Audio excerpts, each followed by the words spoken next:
I now request our respected director, sir, to welcome sir with a sapling, Angvastra and memento of the academy. Sir.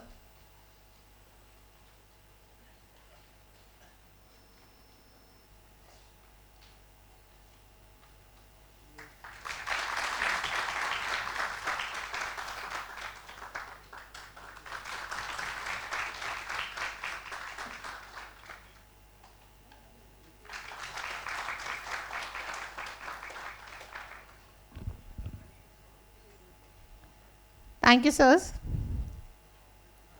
It gives me immense pleasure to extend a warm welcome to all present here for today's eminent speaker session at the RCVP Narona Academy. We are deeply honored to have among us Sri Deepak Khandekar sir, a distinguished officer of the Indian Administrative Service of Madhya Pradesh cadre, whose illustrious career and exemplary service have been an inspiration to many in public administration. Sir has held several key positions in both the state and central government and has made the remarkable contributions to governance, policy reformations, formulations and administrative reforms. Sir's vast experience, insightful leadership and commitment to public service truly embody the values that this academy seeks to instill in every officer trainee. We are grateful that Sir is with us and taken a time from his busy schedule to share your thoughts and experience with us today. On behalf of our DG sir, director sir, our course director sir, and on behalf of the officer trainees of the academy, I extend a heartfelt welcome to you, sir, once again. Sir is presently working as a chairman of the tribal cell in the Raj Bhavan. Today, Sir is with us with the topic which is very much concerned with our state, that is the issues related to tribal tradition, regulations and development. I now invite Sir to take over the session. Sir.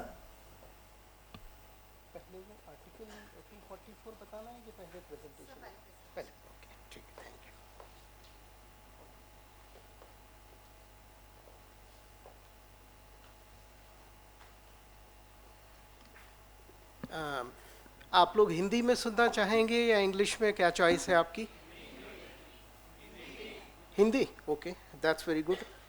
बहुत अच्छी बात है कि मध्य प्रदेश के अफसर जो हैं, अब हिंदी में आप कितने लोग हैं जो माइक पकड़ के बोल सकते हैं? माइक पकड़ के बोलना, पब्लिक एड्रेस की बात है, कर लेंगे। बहुत लोग कॉन्फिडेंट नहीं है।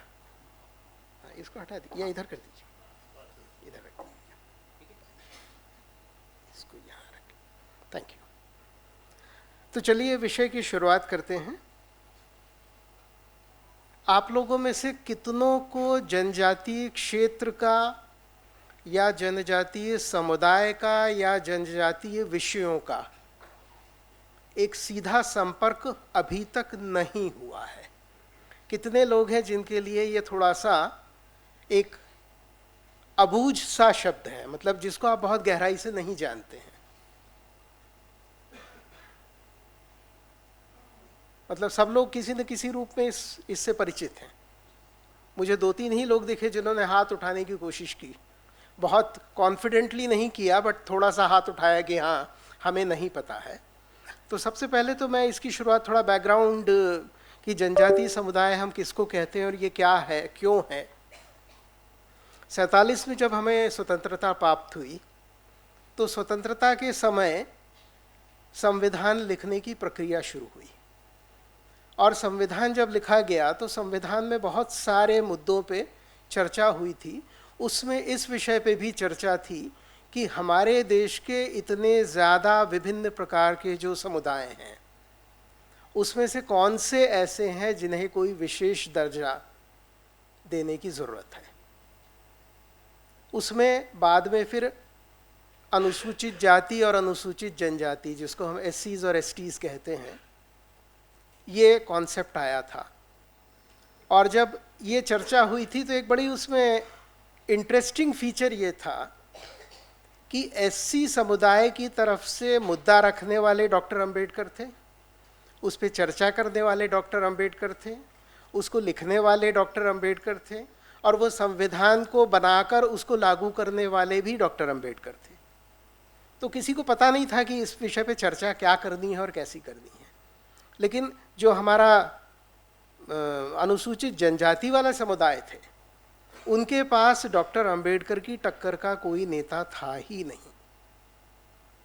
तो हुआ ये कि वो कॉपी एंड पेस्ट का एक एग्जाम्पल बन गया कि जो व्यवस्था एससीज के लिए की जा रही है वही एसटीज के लिए कर दी जाए। और लगभग 35-40 साल तक इवन प्रशासन में भी यही व्यवस्था थी कि जब भी हमें कोई विशेष दर्जा या इस तरह की बात करनी होती थी तो एक कंबाइंड वर्ड की एससीज एसटीज के लिए ये करना है, विदाउट इवन अंडरस्टैंडिंग कि ये दो अलग अलग प्रकार के समुदाय हैं। और जो भी व्यवस्थाएं शासन प्रशासन में विधि में की गई वो लगभग एक जैसी ही रही। बहुत सालों बाद फिर जब उसकी समीक्षा हुई तो ये पाया कि एससी कम्युनिटीज़ जो हैं वो अर्बनाइज्ड हैं, एसटी नहीं हैं। एजुकेशन का जो लेवल एससी कम्युनिटीज़ में आ गया है वो एसटीज़ में नहीं आ पाया है।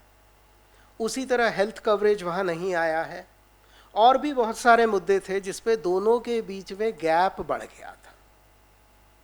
और धीरे धीरे जब ये स्टेज आई ओबीसी के और उनके एक्टिव होने के बाद से कि जनरल और ओबीसी का गैप घटता गया, जनरल और एससी का भी गैप घटता गया। आप लोगों ने सबने एग्जाम्स दिए हैं हाल फिलहाल में ही, आप लोगों ने अपने कट ऑफ देखे होंगे।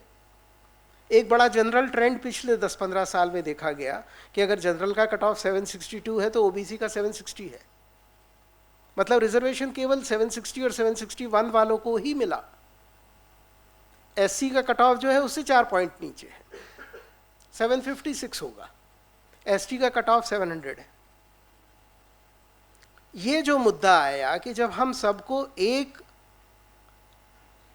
लेवल प्लेइंग फील्ड की बात हम कर रहे हैं और उसके बाद भी हमारी जो जनजातीय समुदाय हैं वो उसका पूरा पूरा बेनिफिट नहीं ले पा रहे हैं, तो फिर ये क्या कारण है। तो तब ये तय हुआ कि नहीं, हमें इसको अलग से फोकस करने की ज़रूरत है, उनको और ज़्यादा समझने की ज़रूरत है और हमें ऐसी कुछ स्ट्रैटेजीज़ अडॉप्ट करने की ज़रूरत है, कुछ ऐसी व्यवस्था बनाने की ज़रूरत है कि वो बेनिफिट जो हैं जैसे बाकी विशेष दर्जा प्राप्त समुदाय तक पहुंच रहे हैं तो इनके पास भी पहुंचे। और दूसरा एक और कारण आया which was a negative reason. हमारे जितने भी जनजातीय समुदाय वाले क्षेत्र थे वो बड़े शांति के क्षेत्र, शांति के द्वीप समझे जाते थे। वहाँ कहीं कोई आपराधिक घटनाएं नहीं होती थी। पुलिस का भी बंदोबस्त इतना मामूली था कि आप विश्वास नहीं करोगे। मैं आपको पहले अपने सब डिवीज़न की ही बात बताता हूँ। 87 में मेरी पोस्टिंग अनडिवाइडेड स्टेट था, मुझे बस्तर में बीजापुर सब डिवीज़न में एसडीओ बनने का मौका मिला। और उस वक्त इंटीग्रेटेड ट्राइबल डेवलपमेंट प्रोजेक्ट होते थे तो मैं वहाँ आईटी डीपी का मैं पीओ भी था, प्रोजेक्ट ऑफिसर। पूरे सब डिवीज़न में हमारे यहाँ 4 थाने थे और 4 थानों में मुश्किल से टोटल फोर्स मिला के 100 भी नहीं था, क्योंकि कारण ये था कि कोई क्राइम ही नहीं था। आज अगर उसी बीजापुर की बात करें लोगों को अनबिलीवेबल लगेगा। वहाँ लगभग मेरे ख्याल से 50-60 गांव होंगे जहाँ पे मेजर इंसिडेंट्स हो चुके हैं। ये भी एक बहुत बड़ा नेगेटिव रीज़न था कि जब हम उस चीज़ को पुलिस की तरफ से काउंटर करने की कोशिश की है तो ये लगा कि नहीं, हमारा कम्युनिकेशन गैप उस समुदाय से कहीं बहुत ज़्यादा है, जितना हम समझ रहे हैं उससे भी ज़्यादा है। तो वो गैप कवर करने की भी ज़रूरत है। And that was another requirement कि कम्युनिकेशन सरकार और जनजातीय समुदाय के बीच में, प्रशासन और जनजातीय समुदाय के बीच में इस तरह से बढ़ाया जाए। ये 2 कारण सरकार के ध्यान में आए। और जो आर्टिकल 244 है उसका भी मैं जिक्र करना चाहूँगा। वो एक बड़ा विशेष प्रावधान है जो संविधान में रखा गया है। आई डोंट नो आप लोग को पता है या नहीं, मुझे बहुत सालों तक नहीं पता था कि एससीज और एसटीज का जो बेसिक कॉन्स्टिट्यूशनल डिफरेंस है वो ये है कि अंडर आर्टिकल 244 प्रदेश में राज्यपाल के ऊपर उत्तरदायित्व है जनजातीय समुदाय के अधिकारों की रक्षा का। तो जो प्रदेश में राज्यपाल हैं वो जनजातीय समुदाय के एक तरह से कॉन्स्टिट्यूशनल गार्जियन है, कैबिनेट नहीं है। ST welfare is not with cabinet as per the constitution. It was delegated sometimes in 50s और तब से ये डेलीगेटेड पावर में ही चल रहा है। जहाँ की एससीज का सवाल है, उनका जो प्रोटेक्शन है वो कैबिनेट के पास, मतलब एग्जीक्यूटिव के पास एज पर कॉन्स्टिट्यूशन है। ये एक बहुत बड़ा डिफरेंस है। प्रैक्टिकली फर्क नहीं पड़ता है क्योंकि पिछले 70 साल से वो डेलीगेटेड है कैबिनेट को, तो कैबिनेट ही दोनों काम कर रही है। लेकिन एक राज्यपाल से डेलीगेटेड है, एक कैबिनेट को ओरिजिनली कॉन्स्टिट्यूशन से मिला हुआ है। इस विषय पे एक बड़ी गंभीर चर्चा दिल्ली में 2019 के आसपास हुई, लगभग 6 साल पहले, और उसके लिए एक हाई लेवल कमेटी थी। उस हाई लेवल कमेटी में the then governor Jharkhand, who is now the president of India, वो उसकी चेयरपर्सन थी। मैं इंसिडेंटली भारत शासन में जनजातीय कार्य विभाग का सचिव था, तो मैं उस कमेटी का भी सचिव था।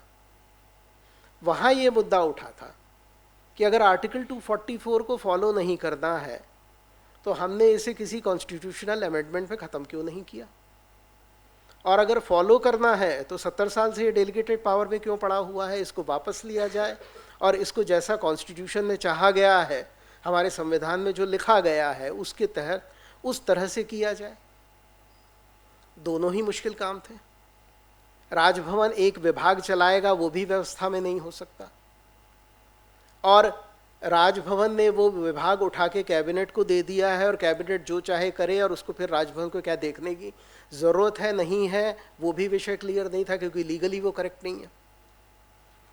उस पर यह निर्णय लिया गया कि भाई डेलीगेटेड पावर है, आप डेलीगेट कर दीजिए, आपका जहाँ डेलीगेशन होगा वहाँ काम होगा, लेकिन उसके उत्तरदायित्व से आप दूर नहीं हो सकते, वो रिस्पॉन्सिबिलिटी आप ही की है। फिर यह तय किया गया कि राजभवन में एक ऐसा स्ट्रक्चर बनाया जाए जिसके माध्यम से राज्य भर में tribal welfare, tribal rights, protection of tribals, crimes against tribals, atrocities against tribal, ये सारी चीज़ें रेगुलरली रिव्यू होना चाहिए। और उस पर राज्यपाल का स्वयं का एक ओपिनियन जो राज्य शासन के मार्फत बनाना हो, वो ओपिनियन होना चाहिए। और उसके पश्चात अगर आर्टिकल 244 में अगर ऐसी कोई ज़रूरत पड़ती है तो राज्यपाल राज्य को निर्देश दें और उसके तहत ये कार्रवाई हो। उस पर प्रेसिडेंट ऑफ इंडिया का उस वक्त यह कहना था कि राजभवन में जो स्ट्रक्चर बनेगा, इनफैक्ट ये वर्ड भी उन्हीं का है, कि वहाँ पर हमें एक ट्राइबल सेल बनाना पड़ेगा। गवर्नमेंट ने उसे ओके किया कि ठीक है, जितने हमारे 5वीं अनुसूची के 10 राज्य हैं, उन 10 राज्यों में ट्राइबल सेल की गठन किया जाए।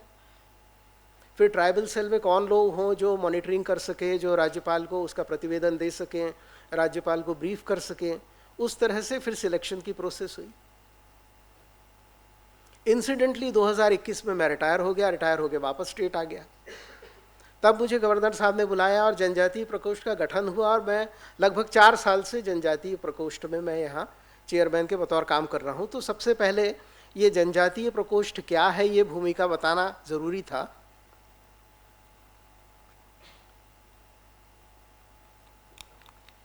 अब आगे की बात की, अब ये हम प्रकोष्ठ में करते क्या है और प्रकोष्ठ का स्वरूप क्या है। प्रकोष्ठ के स्वरूप के बारे में कोई अंतिम निर्णय केंद्र शासन ने या किसी राज्य शासन ने नहीं लिया है। अभी भी ये राज्यपाल के स्वेच्छा पर छोड़ा हुआ है कि उन्हें जिस तरह का जनजातीय प्रकोष्ठ बनाना है, जनजातीय विषयों को लेके और समस्याओं को लेके वो बनाएं। तो जो प्रकोष्ठ यहाँ बना हुआ है उसमें राज्यपाल जी ने ये तय किया है कि मुझे ऐसा एक रिटायर्ड IAS ऑफिसर चाहिए जिसका एक्सपीरियंस ट्राइबल एरिया में हो, ट्राइबल इश्यूज़ पे हो। ये उनका डिसीजन है। अगला चेयरमैन कौन होगा मुझे नहीं मालूम, वो एक पॉलिटिकली अपॉइंटेड पर्सन भी हो सकता है। इट डिपेंड्स कि उस वक्त गवर्नर कौन रहते हैं और वो क्या चाहते हैं। हमारे पास 4 सदस्य हैं, 2 नॉमिनेटेड हैं, 2 गवर्नमेंट सर्विस से हैं। जो सेक्रेटरी हैं वो एक सेक्रेटरी या एडिशनल सेक्रेटरी लेवल के IAS ऑफिसर्स हैं। तो इस तरह से ये पूरे एक सेल का गठन है और हमारा ये काम है कि हम जितने भी प्रकार के कार्य, न केवल जनजातीय कार्य विभाग में, बल्कि लगभग ऐसे 15-17 डिपार्टमेंट्स हैं जो किसी न किसी रूप में ट्राइबल वेलफेयर या ट्राइबल राइट्स को इन्फ्लुएंस करते हैं, या उस तरह से उनका कार्य प्रणाली है कि हमें चिंता करने की ज़रूरत है कि ट्राइबल राइट्स प्रोटेक्टेड रहें। तो उन सब विभागों का उन विषयों पे समन्वय और उन विषयों पे मॉनिटरिंग, ये इस हमारा can you read it, is it, I mean, इसमें हमारी सबसे पहली जो शुरुआत हुई है, which I can say as an achievement,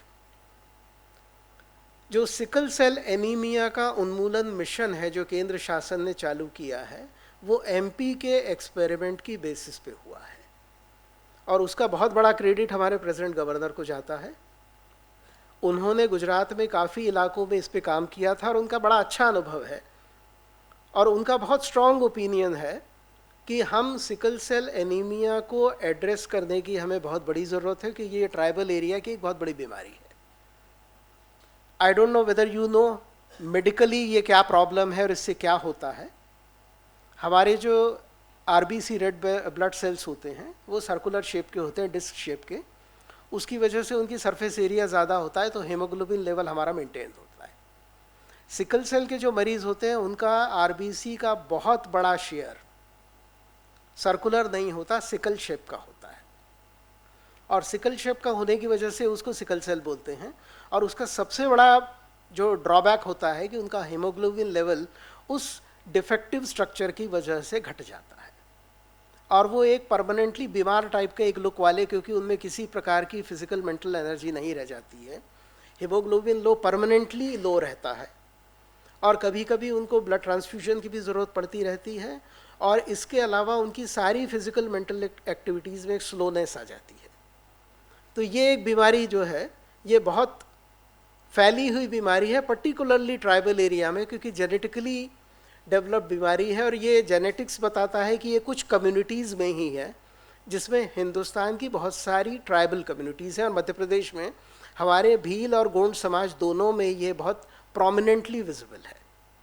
तो इसका ये मिशन पहले स्टेट लेवल पे गवर्नर साहब ने 2021 में शुरू कराया और उसके बाद जब उसमें सफलता मिली तो माननीय प्रधानमंत्री जी ने इसको फिर थ्रू आउट द कंट्री, ये पिछले 3 साल से चल रहा है। तो इसलिए मैंने इसका जिक्र किया कि ये हमारा प्रयोग था जिसकी वजह से एक नेशनल लेवल मिशन बना। इसमें मिशन के बारे में क्या आप लोग की कोई चर्चा यहाँ एकेडमी में या अदरवाइज हुई है? Because I have lots of details about कि मिशन में क्या होता है, उसमें बीमारी में क्या है, इलाज क्या है, कैसे करते हैं। अगर वो डिटेल्स आप जानना चाहते हो तो आई विल गो अकॉर्डिंगली, नहीं तो ज़रूरत नहीं है फिर उसकी, बिकॉज वी आर हेयर कि हम एडमिनिस्ट्रेटिव मैटर पे ज़्यादा बात करें, मेडिकल मैटर्स पे ज़्यादा बात करने की ज़रूरत नहीं है। ओके, तो फिर तो सिलेबस में आ गया है तो ये तो बहुत बड़ी अचीवमेंट है हमारे लिए। हम तो इसे केवल मिशन ही मान रहे थे। ओके,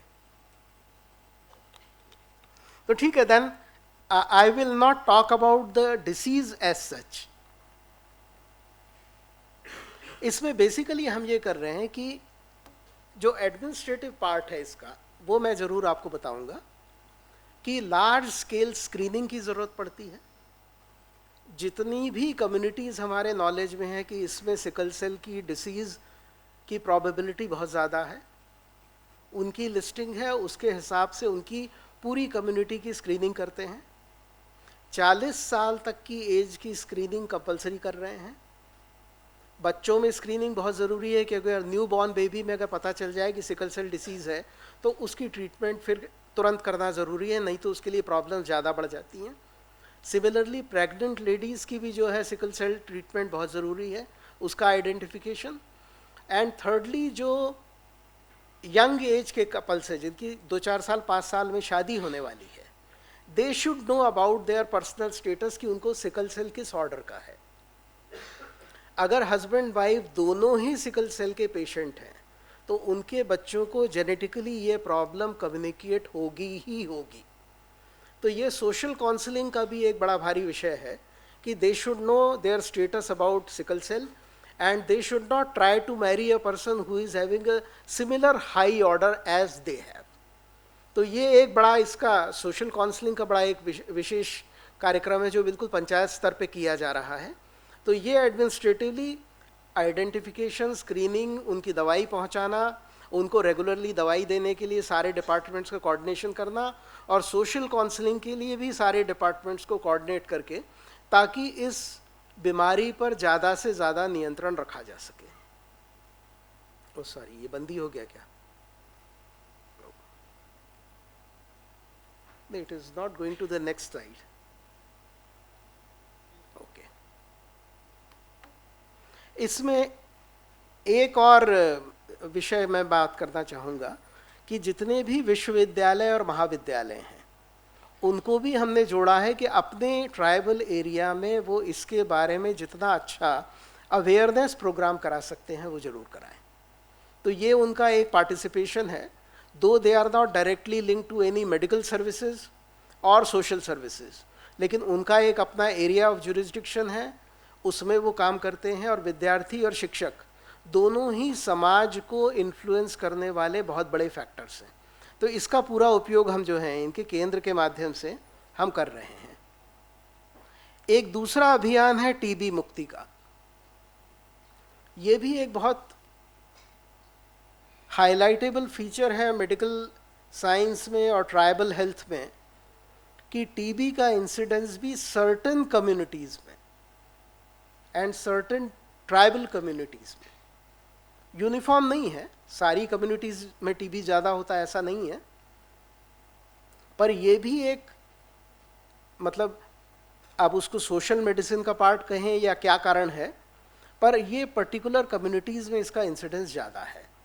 तो ये जब इसको सर्वे किया गया तो ये पाया गया कि हमें इसके लिए भी स्क्रीनिंग करने की ज़रूरत है, और इसके लिए भी हमको सारी ट्राइबल कम्युनिटीज़ में जहाँ जहाँ टीबी का इंसिडेंस ज़्यादा है उनकी हेल्थ इम्प्रूव करने के लिए ये हमको प्रोग्राम चलाने की ज़रूरत है। Incidentally this is already a national level programme, ये हमारे यहाँ से शुरू नहीं हुआ है, पर हमारे यहाँ भी ये इंसिडेंस बहुत हाई ऑर्डर का है। तो टीबी मुक्त मध्य प्रदेश का एक अभियान चल रहा है जिसमें हमने ये लक्ष्य रखा है कि हमको क्या सभी टीबी पेशेंट्स को हम हेल्थ कवरेज देने की पोजीशन में इस साल आ सकते हैं क्या। और अभी हमें जो लक्ष्य मिल रहा है नेशनल लेवल पे हम उससे ज़्यादा काम कर रहे हैं, लेकिन फिर भी हम 100% इरेडिकेशन पे नहीं पहुँचे हैं। अब वो कितने समय में हम कर लेंगे, जैसे मान लीजिए हमें 1 लाख का टारगेट मिला, हमने 1.25 लाख आइडेंटिफाई कर लिए, उनको हमने ट्रीटमेंट देना शुरू कर दिया। Government of India is praising us कि ठीक है अब आपने 125% काम कर लिया, लेकिन क्या हमने फुल कवरेज किया क्या? ये एक इशू अभी हमारे सामने है कि हम फुल कवरेज करें तभी हम ये कह पाएंगे कि हाँ हमने इसको इरेडिकेशन वाले लेवल पे जाके हम कवरेज कर रहे हैं।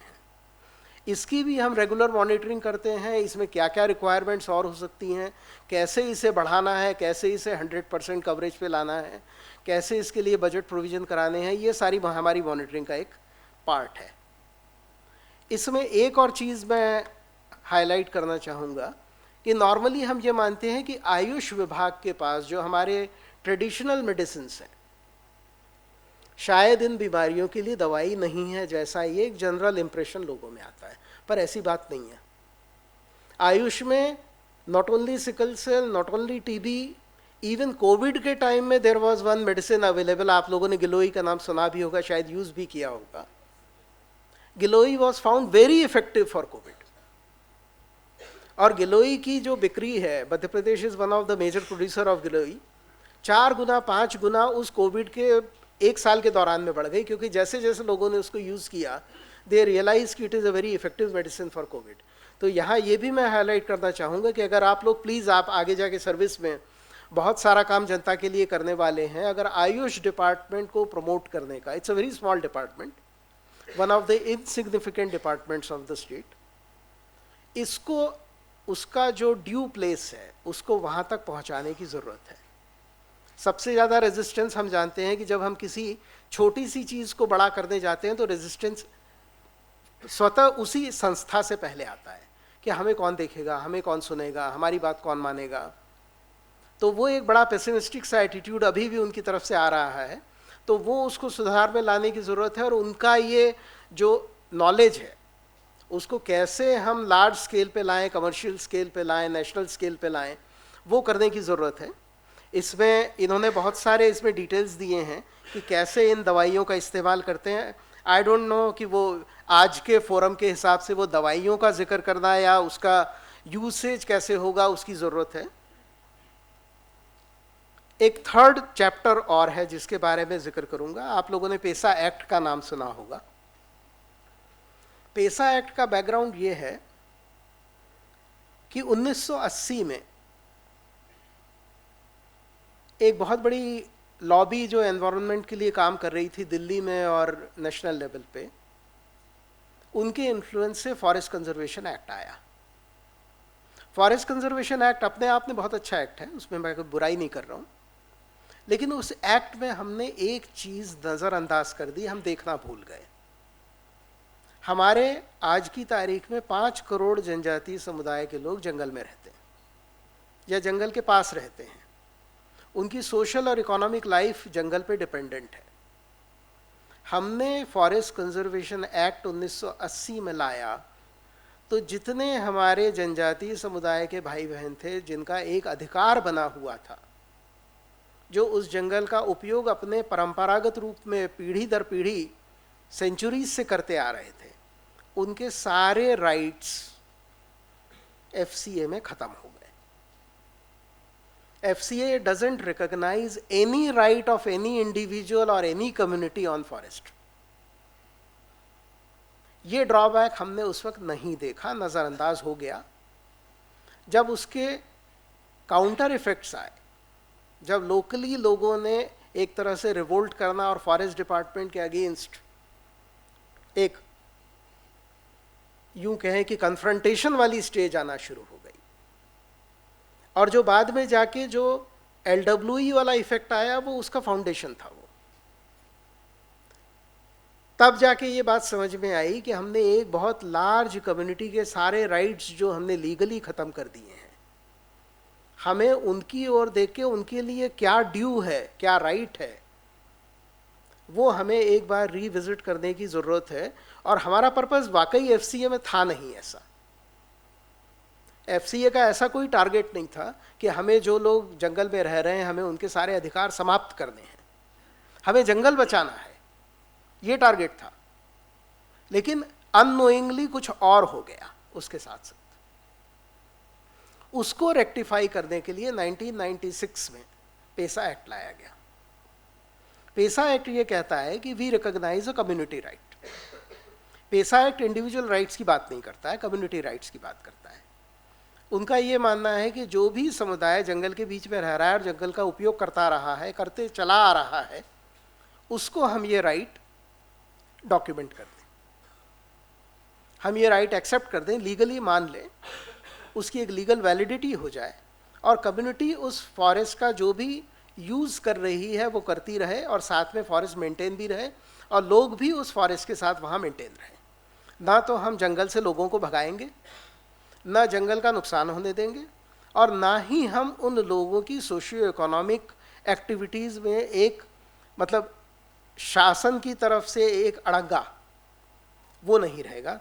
ये कोशिश की गई पेसा एक्ट में 1996 में, बट अनफॉर्चुनेटली वहाँ पे 2 लॉबीज़ की एक एकेडमिक कॉन्फ्लिक्ट कह लें, पॉलिटिकल कॉन्फ्लिक्ट कह लें, एक ह्यूमन राइट्स एक्टिविस्ट आ गए जो पेसा एक्ट लगाना चाहते थे, एक एनवायरमेंटलिस्ट लॉबी आ गई जो पेसा एक्ट का विरोध कर रही थी। उनका कहना था कि आप ये राइट्स दे दोगे जंगल कट जाएंगे, ग्रीनरी ख़त्म हो जाएगी। फैक्ट रिमेंस की एनवायरनमेंट का डिग्रेडेशन बहुत ज़ोर से हो रहा है। रीजंस क्या क्या है, क्यों हो रहा है, उसके बजाय हम ये मानते हैं कि हो रहा है, इसलिए जो कुछ भी हो रहा है वो मत होने दो। मतलब अगर जंगल से दूर आप रहते हैं तो आप कुछ भी करते रहिए, किसी को कोई फर्क नहीं पड़ता, लेकिन जंगल के बीच में आप रहते हैं तो हम आपको कुछ भी करने नहीं देंगे। अब ये एक जो अनफेयर सी सिचुएशन आ गई है, उसकी वजह से क्या हुआ कि पेसा नियम जो उस एक्ट में बनने थे वो सालों साल तक बन ही नहीं पाए। I would say this is an administrative defeat. हम कन्विंस नहीं कर पा रहे थे कि हमें उन लोगों की भी तरफ ध्यान देना है, उनके राइट्स भी देखना है। वो भी भारत के नागरिक हैं, उनका भी उतना ही अधिकार है जितना बाकी लोगों का है। आज शहर में आपका कोई सड़क बंद करके दिखा दे, आपकी बिजली काट के दिखा दे, हंगामा हो जाएगा। लेकिन यही चीज़ें वनवासियों के लिए बहुत बड़ी दुखदाई हो गई, क्योंकि वहाँ ये घटनाएं हो जाती हैं और किसी को पता नहीं चलता। एफसीए का जो डायरेक्ट इम्पैक्ट आया नेगेटिव, हमने ये तय कर दिया कि अब उन्हें बिजली कभी नहीं मिलेगी, उन्हें पानी कभी नहीं मिलेगा, उनको रास्ते का अधिकार कभी नहीं मिलेगा, वगैरह वगैरह। कम्युनिटी रहेगी लेकिन उनके पास कोई राइट्स नहीं रहेंगे, और उसकी वजह से उनकी इकोनॉमिक कंडीशन और बिगड़ती गई, क्योंकि हमने उनके इकोनॉमिक राइट्स भी ख़त्म कर दिए थे। तो उनका लाइवलीहुड इश्यूज जो है वो एक बड़ा एक बहुत बड़ा मुद्दा बन गया कि उनकी आजीविका चले तो कैसे चले, क्योंकि हमने उनकी आजीविका का भी पूरा एक तरह से ऑर्गेनाइज करने का काम फॉरेस्ट डिपार्टमेंट को दे रखा था। 2002-3 के आसपास एक डेवलपमेंट और हुई जो जनजातीय समुदाय के लिए बहुत नेगेटिव थी। ये तय कर दिया गया कि अब बड़ी संख्या में पेड़ काटे नहीं जाएंगे। बहुत अच्छी बात है, मत काटिए, लेकिन जो समुदाय पेड़ काटने की आजीविका पर आश्रित है उसका क्या होगा? हमारे यहाँ बहुत बड़े बड़े डिपो हुआ करते थे 2002 तक, 2004 तक। हर सीजन में अक्टूबर महीने में जंगल में लकड़ी कटाई होगी, ढुलाई होगी, उसके लिए कच्ची सड़कें बनती थी, लेबर लगता था, वही लोकल लेबर काम करती थी। ट्रक के लिए लोडिंग अनलोडिंग वही करते थे। पेड़ काट के उसकी मार्किंग से लेके उसको ट्रक के साइज में काट करके डिपो तक लाना, डिपो में उसकी हैंडलिंग करना, ये सारा काम वही लोग करते थे। हमने अचानक ये तय कर दिया कि now we will reduce it to 50%, another year 20%, उसके बाद ओनली इन सिलेक्टेड एरियाज। गांव की आजीविका खत्म हो गई। ना सड़क बनाने की जरूरत थी तो लेबर को कोई काम नहीं, ना लोडिंग अनलोडिंग करना है तो वो भी काम नहीं, ना पेड़ काटना है तो वो भी काम नहीं। ऑल्टरनेटिव्स हमने नहीं दिया। एक बड़ा बेसिक सा लीगल सिद्धांत है कि अगर आपकी आजीविका आपसे छीनी जा रही है तो आपको एक दूसरी वैकल्पिक आजीविका मिलना चाहिए ताकि आपकी जिंदगी चलती रहे। वैकल्पिक आजीविका के नाम पे हमने ये बताया कि भाई वो माइनर फॉरेस्ट प्रोड्यूस कलेक्ट कर सकते हैं, वो तो पहले कलेक्ट कर रहे थे, वो वैकल्पिक कहाँ हुआ? वो तो लकड़ी काटने के साथ साथ वो महुआ भी बीनते थे, तेंदुपत्ता भी लाते थे, बाकी माइनर फॉरेस्ट प्रोड्यूस भी करते थे। अब वो वैकल्पिक तो नहीं हुआ। हमने 100 रुपए की आमदनी में से 60 निकाल लिया और 40 को वैकल्पिक बता दिया कि 40 तो है उनके पास। अब वो 60 का विकल्प नहीं है, 40 को आप बढ़ा के 45-50 भी कर सकते हो, पर वो विकल्प नहीं है। हमने ऑल्टरनेटिव्स नहीं दिए। ये एक बहुत बड़ा मेजर डिससेटिस्फैक्शन का रीज़न था। और जब भी ये पेशा नियम बनाने की बात आती तो वो वहीं पे कॉन्फ्लिक्ट आ जाता है कि पेशा बनाएंगे, जंगल कट जाएगा, जंगल की डिग्रेडेशन हो जाएगा, इसलिए इसको नहीं करना है। 26 साल तक ये नहीं हो पाया। हम लोगों का मेजर एडमिनिस्ट्रेटिव टेन्योर केवल ये लड़ाई सुनने में कि पेशा रूल्स बनाने हैं कि नहीं बनाने हैं, कि बनाने हैं कि नहीं बनाने में, इसी में चला गया। Ultimately in 2022 with our intervention through Raj Bhavan कि नहीं ये तो बनना है, हम स्टेट से ये नहीं पूछ रहे हैं कि आपको बनाना है कि नहीं बनाना है। एक्ट में लिखा है हमको ये प्रोविजन करना है। अगर इसके कोई काउंटर इफेक्ट्स हुए कि हाँ भाई फॉरेस्ट कट गया, कुछ हो गया, तो भी उसकी रेमेडियल मेजर्स हम करेंगे। लेकिन हम ये नहीं मानेंगे कि ये इतने लोग जो हैं ये बिना आजीविका के या केवल एक चौथाई आजीविका पे अपना काम चलाते रहें। तो 22 में ये एक हमारी बड़ी एक अचीवमेंट हम जिसको कह सकते हैं कि ultimately after a blockade of 26 years हम इसको नियम बनाने में सफल हो सके।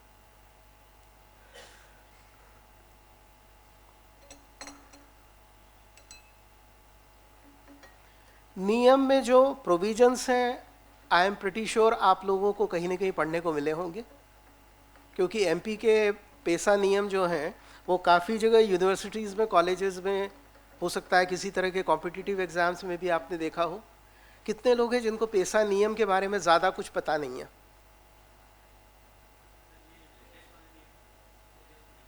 हाँ, ये 2022 के, 3 साल पुराने।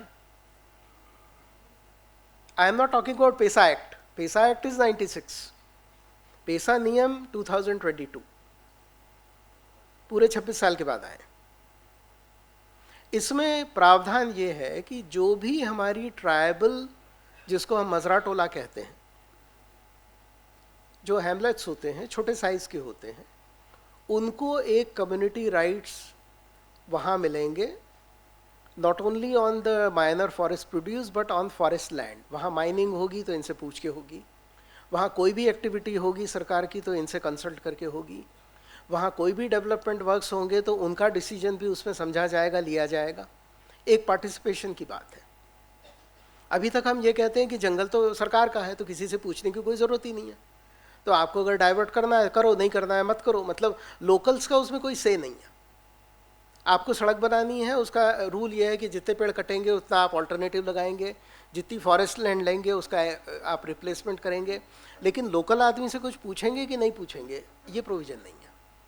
पेसा रूल्स ये प्रोविज़न लाते हैं कि भाई आप जो भी करेंगे वहाँ, चाहे उनके फ़ायदे के लिए करें या उसके नुकसान के लिए करें। जैसे मान लीजिए फॉरेस्ट एरिया में माइनिंग होना है, उससे ट्राइबल्स को कोई बेनिफिट नहीं है, केवल पॉल्यूशन बढ़ेगा, उन्हें थोड़ा बहुत रोजगार मिलेगा, बट मोस्टली बाहर के लोग आएंगे, बाहर के लोगों को बेनिफिट होगा, लोकल ट्राइबल्स को नहीं होता है।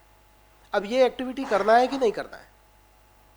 कुछ एक्टिविटी उनके फ़ायदे की होती है, जैसे सड़क बनेगी उनको एक्सेस मिलेगी, टीवी अपना मोबाइल टावर आएगा उनको एक्सेस मिलेगी कम्युनिकेशन में। तो ये दोनों चीज़ें कि कौन सी उनके फ़ायदे में है और कौन सी उनके फ़ायदे में नहीं है, उसमें उनका एक से आए, उनको अपनी बात कहने का मौका मिले। तो ग्राम सभा को पंचायत की तरह एक अथॉरिटी मानने की बात इस पेसा नियम में है।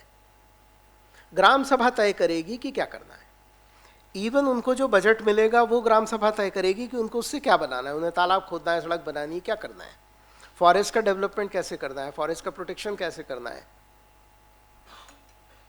फॉरेस्ट से जो प्रोड्यूस आते हैं घास का डिस्ट्रीब्यूशन कैसे होगा, महुआ का डिस्ट्रीब्यूशन कैसे होगा, एक्साइज रिलेटेड इशू है, नई दुकान खुलेगी नहीं खुलेगी, अगर वो अपोज कर रहे हैं तो नहीं खुलेगी। तो ये एक मतलब डेवलपमेंट रिलेटेड एस्पेक्ट्स भी और रेगुलेशन रिलेटेड एस्पेक्ट्स भी, ये दोनों उनको एक तरह से एम्पावर करने की प्रोसेस का पार्ट है। हमने बहुत तरह तरह के एम्पावरमेंट देखे हैं। जब हम लोग सर्विस में आए थे तो ज़िला पंचायत भी नहीं थी। जब ज़िला पंचायत बनाने की बात आई तो लोगों ने कहा कि क्यों बनाना है, सरकार काम तो कर रही है। भाई सड़क बनाना है राज्य सरकार बना देगी, आपको पंचायत बिल्डिंग बनाना है राज्य सरकार बना देगी। लोकल सा पार्टिसिपेशन आया, इस वजह से जिला पंचायत, जनपद पंचायत, ग्राम पंचायत बनी और फिर उनका एम्पावरमेंट हुआ।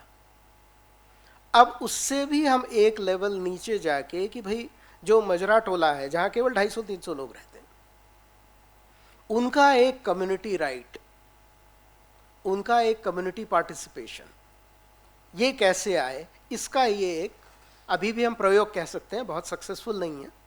हमारी सफलता केवल ये है कि हमने लागू कर दिया, जो 26 साल से नहीं हो रहा था, पर 3 साल में भी अभी प्रोग्रेस हमको भी बहुत हाईलाइटेबल अचीवमेंट वाली नहीं है। सॉरी।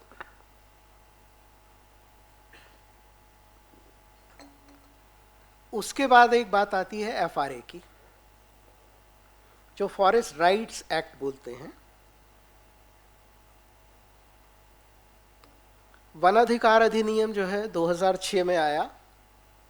जब पेसा एक्ट लागू नहीं हो पाया तो केंद्र सरकार को ये एक प्रेशर था कि आपको कुछ तो रिकॉग्नाइज करना पड़ेगा, कंप्लीट डी रिकॉग्निशन पे नहीं चल सकता।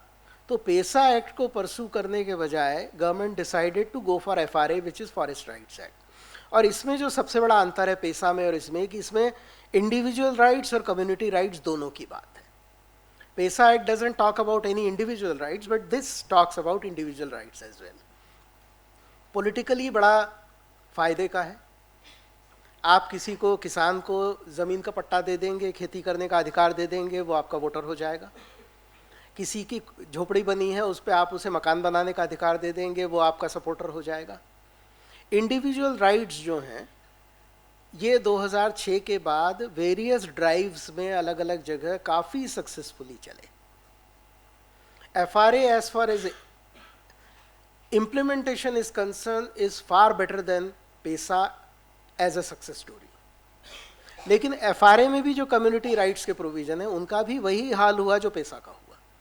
हम अभी भी बहुत बड़ी संख्या में कम्युनिटी राइट्स नहीं दे पाए हैं, and this is through out the country. ये अकेले MP की बात नहीं है। कुछ सक्सेस स्टोरीज हैं, कुछ इंडिविजुअल ऑफिसर्स ने प्रयत्न करके अपने यहाँ एक सक्सेसफुल मॉडल बना लिया है, उसको रेप्लिकेट करने की भी तैयारी हुई है, बट ये इंडिविजुअल ऑफिसर लेवल पे ज़्यादा हुआ है, गवर्नमेंट लेवल पे नहीं हुआ है। यहाँ थोड़ा सा मैंने डिस्क्रिप्शन देने की कोशिश की है कि जो इंडिविजुअल राइट्स हैं उससे फिर बेनिफिट्स कैसे और मिलते हैं। जैसे हमने किसी को 2005 के पहले वहाँ वो खेती करता था तो उसको अपने खेती का एक पट्टा दे दिया कि भाई ये 2 एकड़ 2.5 एकड़ जो भी तुम्हारी खेती की ज़मीन है, यहाँ पे तुम्हें खेती करने का एक अधिकार मिल गया।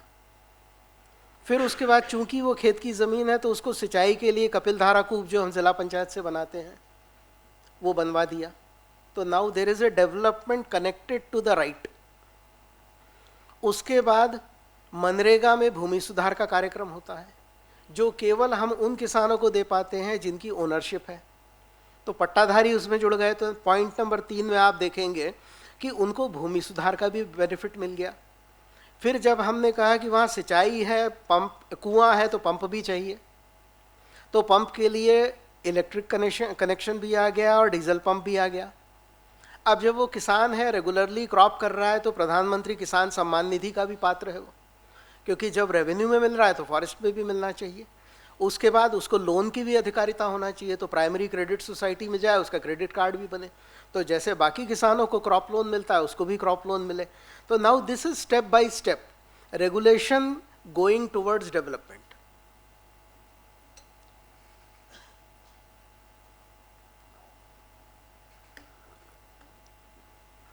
इसमें टोटल संख्या है कि जितने भी दावे किए गए, कितने मान्य हुए, कितने ट्राइबल थे, कितने अदर्स थे। यहां आप देखेंगे कि 2.5 लाख ट्राइबल्स को राइट्स मिल गए। अगेंस्ट दैट जो नॉन ट्राइबल्स हैं वो केवल 3,300 है, because this act is not very comfortable with non tribals. उनको इतना ज़्यादा अपना ट्रेडिशन प्रूफ करना पड़ता है कि हम 75 साल से ये काम कर रहे हैं, 75 साल का डॉक्यूमेंटेशन नहीं है, इसलिए FRA लाया गया है और उसमें ये प्रोविजन है कि आप डॉक्यूमेंट लाइए और प्रूफ करिए पहले। तो इट्स अ सेल्फ कॉन्ट्राडिक्टरी। इसलिए ये अन्य परंपरागत वर्ग में जो है ये सफल नहीं हो पाया।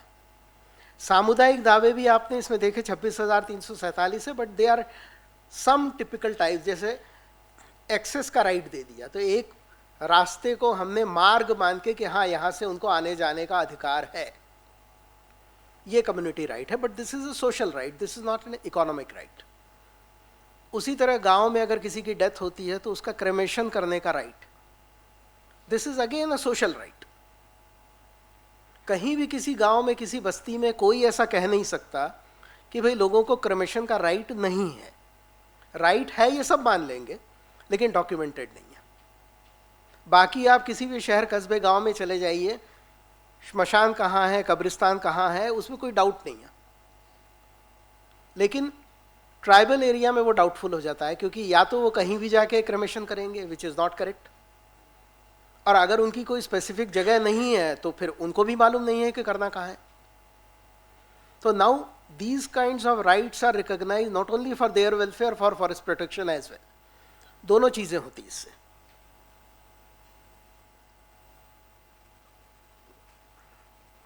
जो व्यक्तिगत दावे हैं वो मोस्टली मकान और किसान, खेती वाले हैं। सामुदायिक अधिकारों की लिस्ट दी है कि जो हमने इसमें ट्राई किए कि जो दावे मिल जाएं, मोस्टली सोशल है। इकोनॉमिक एक्टिविटी से कंसर्न बहुत थोड़े हैं और बहुत मामूली हैं। रास्ते का अधिकार, चरनोई का अधिकार, अगर उसके पास जानवर है तो कहाँ चरेगा, गिरी पड़ी लकड़ी के संग्रहण का अधिकार, गोठान के अधिकार, उसके जानवर कहाँ रहेंगे, कहाँ बैठेंगे।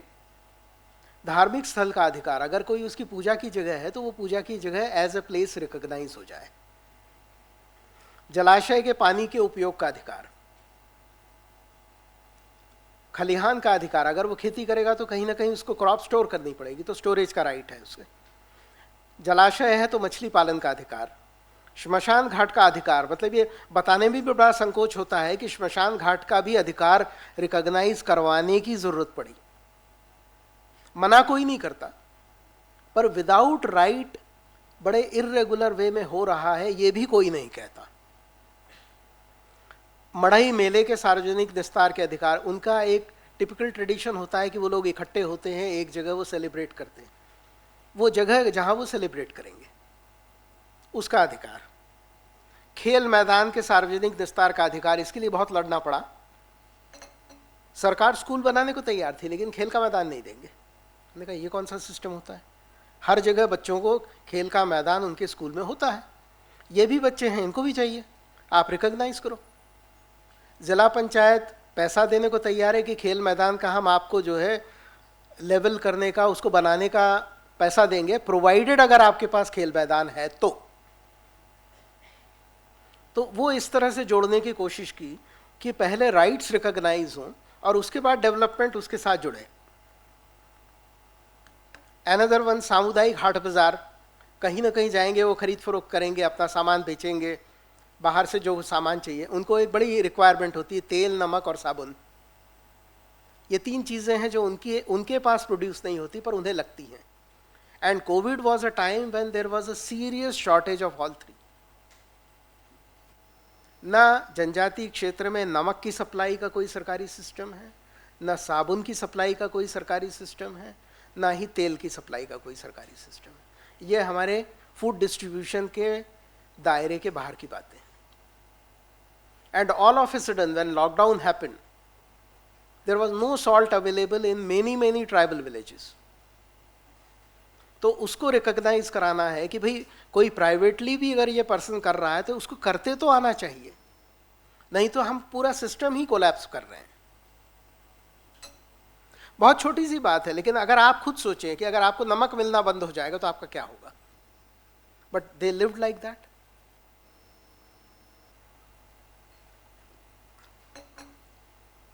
लघु वन उपज की बात हो गई है, सामुदायिक वन संसाधन की भी बात हो गई है। There is another word called PVTG.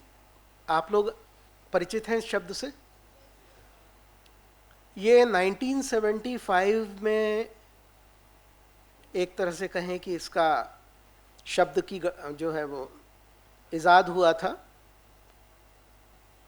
एक छोटे से सोशल ग्रुप के लोगों ने और रादर एकेडमिक ग्रुप के लोगों ने एक सर्वे किया कुछ पर्टिकुलर ट्राइबल ग्रुप्स के बीच में, और ये कहा कि इनकी जनसंख्या लगातार घट रही है। और ये ओपिनियन और ये फैक्ट्स तब सामने आए थे जब 70s में हमारी जो जनसंख्या की वृद्धि थी वो बहुत ज़्यादा थी। मतलब सरकार बहुत ज़्यादा चिंतित थी और सब तरह से था कि कैसे पॉपुलेशन कंट्रोल किया जाए। उस वक्त ट्राइबल एरिया में पॉपुलेशन कंट्रोल की जो सिस्टम था वो बड़ा सक्सेसफुल माना जा रहा था कि ट्राइबल एरिया में पॉपुलेशन कंट्रोल बहुत अच्छे से हो जाता है। आपको अगर ज़िले में टारगेट मिला है कि 10,000 ऑपरेशन कराने, तो आपके ट्राइबल ज़िले में 12,000 भी हो जाएंगे। और जब उसको डीपली स्टडी किया तो पता चला कि बहुत सारे ट्राइबल कम्युनिटीज़ में चूंकि उसको लेके कोई टैबू नहीं है, कोई रेजिस्टेंस नहीं है, तो ऐसे सारे लोगों का भी ऑपरेशन करा दिया है जिनके कराने की ज़रूरत ही नहीं थी। नतीजा ये हो गया कि उनकी पॉपुलेशन हर साल घटती जा रही थी। और जब ये फैक्ट सामने आए तो 1975 में ये वर्ड पीवीटीजी, पहले पीटीजी कहते थे इसको, प्रिमिटिव ट्राइब्स ग्रुप, और ये कहा कि नहीं, इनके इलाकों में आप family planning operations completely ban करिए, बंद करिए। तब ये डिसीजन हुआ। और बाद में ये नाम चेंज करके कि PTG is not a positive word, इसको थोड़ा पॉजिटिव बना जाए, हम इतना नेगेटिवली इनके बारे में ना सोचें, तो पर्टिकुलरली वल्नरेबल ट्राइबल ग्रुप्स ये नाम किया गया। पीटीजी इसको हम नहीं कहते हैं, बट ओरिजिनल वर्ड यही था। और उनकी एक गणना अलग से की गई कि हम उनको बाकी ट्राइब्स के साथ नहीं जोड़ेंगे, लीगली कॉन्स्टिट्यूशनली इनका कोई पीवीटीजी का कोई सिग्निफिकेंस नहीं है, जस्ट बाय गवर्नमेंट ऑर्डर है। 75 कम्युनिटीज़ हैं, मध्य प्रदेश में 3 हैं, सहरिया, भारिया और बैगा, आपने ये तीनों नाम सुने होंगे। सहरिया और बैगा तो काफ़ी बड़ी कम्युनिटीज़ हैं, 5-5 लाख की पॉपुलेशन है। Bharia is a very small community in Patalkot in Chhindwara district. They are hardly few thousand, maybe 5,000 or सो। इन तीनों पीवीटीजीज के डेवलपमेंट के लिए फिर अलग से प्रयास करने की बात आई कि we can not mix them with other tribal groups, we have to talk about them, think about them, do something about them separately. So now this is a special category people among the special category। और इसके बाद फिर PVTG की पहली योजना जो प्रधानमंत्री जनमन आपने सुना होगा, आपने उसका कुछ चर्चा भी की होगी, that's the first scheme national level पे जो केवल पीवीटीजीज के लिए बनाई गई है।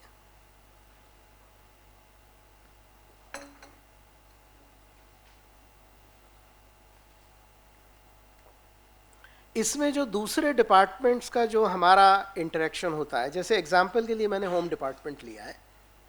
होम डिपार्टमेंट्स में हम 2 तरह के केसेस का रिव्यू करते हैं।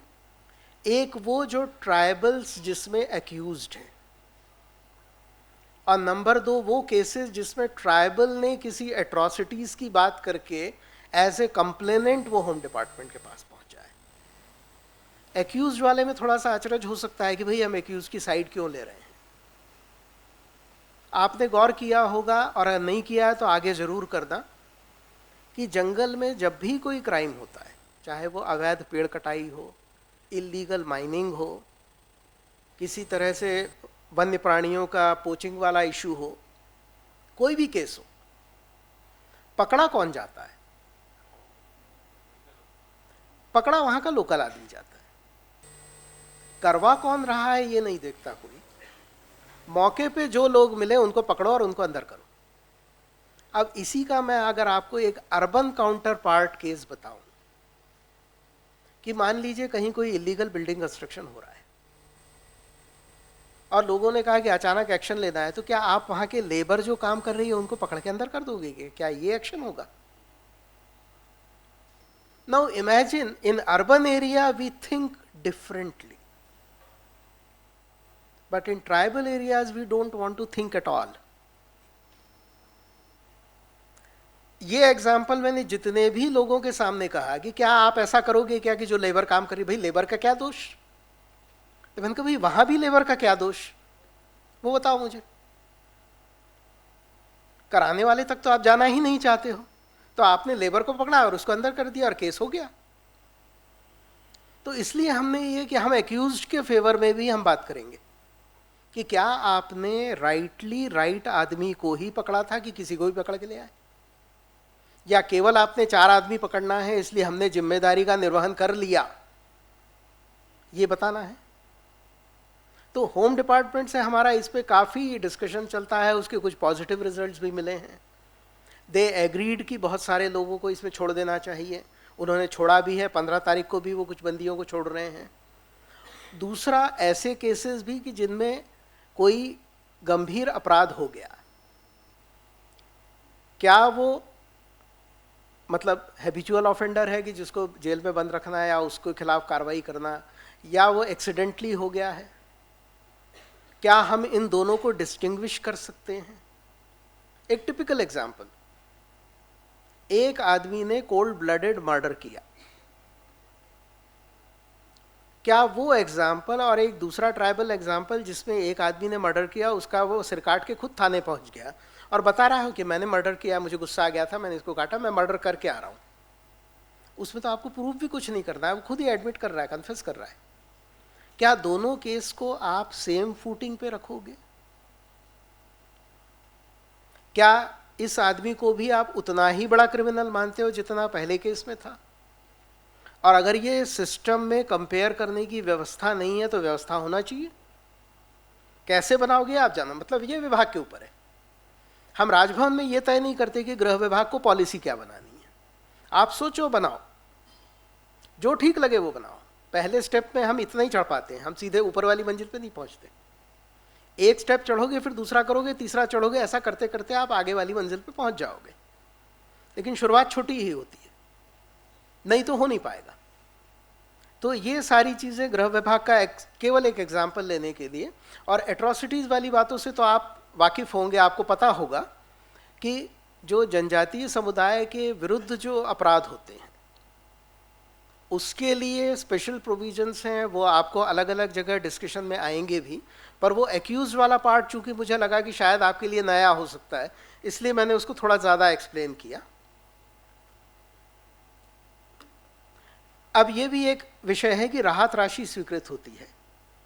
अगर किसी जनजातीय समुदाय या अनुसूचित जाति के लिए भी है, अगर उनके खिलाफ कोई अपराध होता है तो एक एक्स ग्रेशिया उसको जस्ट टू कंटिन्यू हिज और हर लाइवलीहुड, जैसे मान लीजिए बिजली गिरती है, एक परिवार के 2 सदस्य मरते हैं, हम उसको एक एक्स ग्रेशिया देते हैं। केवल पर्पज़ ये है कि उसके और साइड इफेक्ट्स बाकी परिवार पे ना जाए। नहीं तो बच्चों का स्कूल छूट जाएगा, कोई किसी की हेल्थ प्रॉब्लम हो जाएगी, किसी की मेडिकल सर्विसेज नहीं मिलेगी, बहुत सारी बातें हो सकती हैं। तो एक्स ग्रेशिया जो एक होता है वो ये कि बाकी चीज़ों पे उस दुर्घटना का असर ना पड़े। इसके लिए है कि अगर वो विक्टिम है तो विक्टिम हो जाने के बाद पूरी की पूरी फैमिली या पूरी कम्युनिटी ट्रॉमा में ना चली जाए, उसके लिए यह राहत राशि स्वीकृत करने की कार्रवाई है। But again we found that there is enormous delay in that. अब वो डिले कैसा टाई अप किया जाए? अगर हमने ये कहा है कि 3 इंस्टॉलमेंट में उसको पैसा मिलना है तो ड्यू डेट्स पे उसे मिल जाए। एक्स ग्रेशिया ऐसी चीज़ है कि अगर 2 दिन में मिलना है तो 2 दिन में मिले तो असर होगा, 2 साल बाद देंगे तो कोई फायदा नहीं है, तो उसका पर्पज़ ही डिफीट हो जाता है। आप भले कागज़ पे ये कह दें कि हाँ इसको 5,000 रुपये मिलना थे, हमने 5,000 रुपये दिला दिए, पर हाँ मिलने 2025 में थे, दिलाए 2027 में, तो वो उसका जो उद्देश्य है, ठीक है पैसे मिल गए, उसका कोई ना कोई सदुपयोग वो कर लेगा, लेकिन जिस पर्पस से हम देना चाहते थे कि उसके उस दिन के दुर्घटना के साइड इफ़ेक्ट्स और ना हो, वो दुर्घटना और विकराल ना हो जाए उसके लिए, वो तो हो चुकी। तो ये भी एक हमने समीक्षा में विषय लिया है कि जितने भी प्रकार की राहत राशि उनको मिलती है जिस भी प्रकार के केसेस में, वो हम एक मॉनिटरिंग सिस्टम बनाएं। सिमिलरली जेल विभाग का, गृह विभाग की मैंने बात कर ली, जेल विभाग में भी जो बंदी हैं उन बंदियों को क्या कंटिन्यूसली हमें वहाँ रखना है, या अच्छा व्यवहार की कोई डेफिनेशन है, या उसको कोई बेनिफिट देने के लिए अगर हमने लीगल असिस्टेंस की प्रोविज़न किया है तो क्या उसे वो लीगल असिस्टेंस मिल रहा है, क्या उसको एक्सेस है, बिकॉज वो एजुकेटेड नहीं है, वो बिल्कुल ठेठ दूर दराज के गांव से आया है, उसको सिस्टम की जानकारी नहीं है। Now how to involve him in this process, इसलिए हमने ये जेल विभाग में भी ये मॉनिटरिंग शुरू की है। ये उन्हीं बंदियों के संदर्भ में डिटेल है, आप एक राइटअप तो आपको अकेडमी से मिल जाएगा, तो जेल के साथ और होम डिपार्टमेंट के साथ हम क्या क्या चर्चा कर रहे हैं उसकी डिटेल्स हैं इसमें। Now comes to forest department which is a major department to influence for tribals. जितने भी वन अपराध प्रकरण होते हैं उसमें उनको बड़ा भारी कोई जिसको हम कहते हैं कि माफिया है वो मिले या ना मिले, लेबर के नाम पे वो जितने ट्राइबल्स वहाँ इन्वॉल्व होंगे उनको तो पकड़ के पक्का ले जाते हैं। अब उनके भी हमने जो है जितने केसेस हैं, पर्पज़ हमारा ये नहीं है कि लकड़ी कट जाए या पोचिंग हो जाए, वो पर्पज़ नहीं है, उसको प्रमोट नहीं करना चाहते हैं, लेकिन अननेसेसरीली लोगों को हैरास करेंगे तो एक नए कॉन्फ्लिक्ट्स पैदा होंगे। और ये फॉरेस्ट डिपार्टमेंट भी मानता है कि हाँ जहाँ पे हम काम कर रहे हैं वहाँ अगर 50 लोग रहते हैं और वो हमसे डिससेटिस्फाइड हैं तो हमारी प्रॉब्लम्स बढ़ेंगी। अगर वो हमसे कोऑर्डिनेशन में है, हमसे बात कर रहे हैं, हम उनसे कम्युनिकेट कर रहे हैं, हमें उनकी प्रॉब्लम मालूम है, उन्हें हमारे एक्शंस मालूम है, क्या लीगल है क्या इलीगल है, क्या नहीं करना है ये पता है, तो दुर्घटनाएं कम होंगी, एक्शन लेने की नौबत भी कम आएगी। तो ये एक कम्युनिकेशन का एक सिलसिला फॉरेस्ट डिपार्टमेंट में इसलिए बहुत ज़्यादा ज़रूरी है कि ट्राइबल एरिया में गवर्नमेंट का कोई अगर रिप्रेजेंटेटिव है तो वो फॉरेस्ट डिपार्टमेंट का है, बाकी वहाँ कोई मिले ना मिले फॉरेस्ट का बंदा वहाँ पक्का मिलेगा। तो इसलिए इन दोनों के बीच में कोऑर्डिनेशन तो बहुत अच्छा होना चाहिए, अदरवाइज ये नहीं चलेगा। वन अधिकार की बात हो चुकी है, दोबारा मैं नहीं कहूँगा, इसमें केवल हमने आंकड़े दिए हैं कि कितने दावे हुए, कितने तेंदुपत्ता का कलेक्शन कितना हुआ वगैरह वगैरह, तो वो एक एक चीज़ बताने की ज़रूरत नहीं है। तेंदुपत्ता संग्रहण का एक मुद्दा है जो राजभवन में हम रिव्यू कर रहे हैं। हम ये चाहते हैं कि ज़्यादा से ज़्यादा ग्राम सभाएं सामने आए, पेसा रूल्स में अपने वो अधिकार का उपयोग करें। खुद कलेक्शन तो वो करते हैं लेकिन मार्केटिंग वो खुद नहीं करते हैं। तो हम ये चाहते हैं कि वो पेसा रूल्स के इस प्रोविज़न का बेनिफिट लें और उसकी मार्केटिंग भी खुद करें ताकि उनको ज़्यादा बेनिफिट मिले। और दूसरा, वो उसको मैनेज करेंगे तो उनकी स्किल्स भी बढ़ेंगी, उनकी अंडरस्टैंडिंग भी बढ़ेगी उसमें।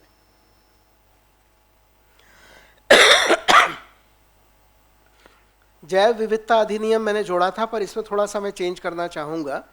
Recently government of India has amended it, इसी साल की बात है। ये थोड़े से आउटडेटेड प्रोविजंस हो गए हैं। आप नया एक्ट जरूर पढ़ें, इसमें काफ़ी डाइल्यूशन कर दिया गया है जैव विविधता में। और जैव विविधता में बेसिकली बात यह है कि जितनी भी प्रकार की कलेक्शंस हम जिन एरियाज़ में कर रहे हैं, बोटैनिकल और जोलॉजिकल या जिस भी तरह की, वो उस एरिया की स्पेशलिटी है।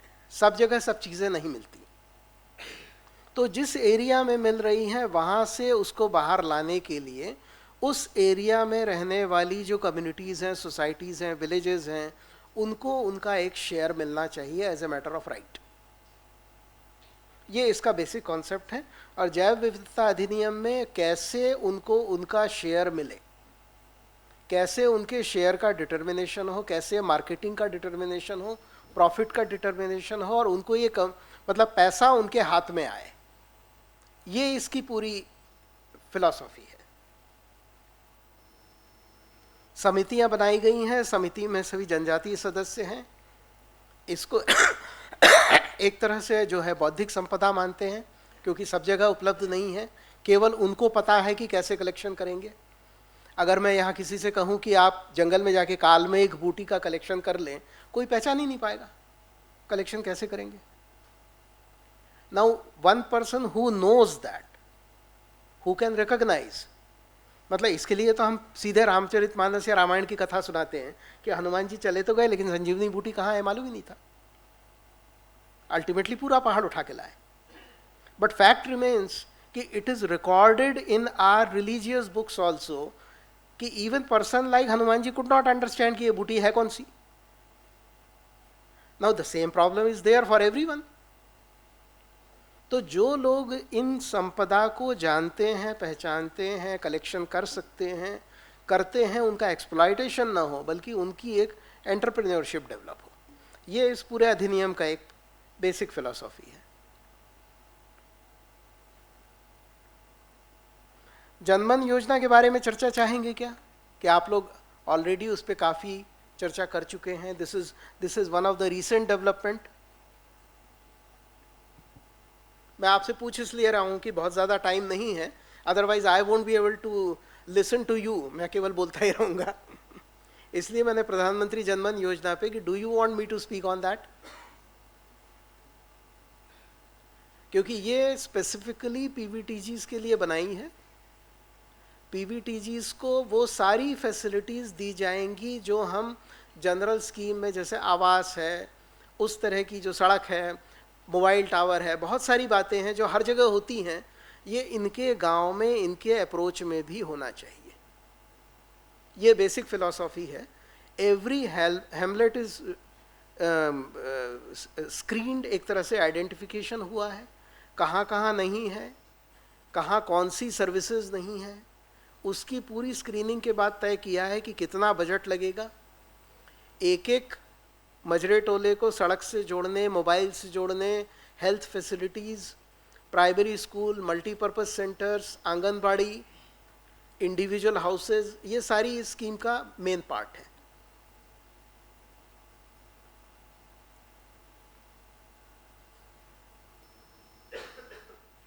ये हमारी बाकी मिसलेनियस एक्टिविटीज़ जो छोटी छोटी 2-2 लाइन की हम बता सकते हैं, you can just read it, इसमें कोई बहुत ज़्यादा बताने वाली बात नहीं है।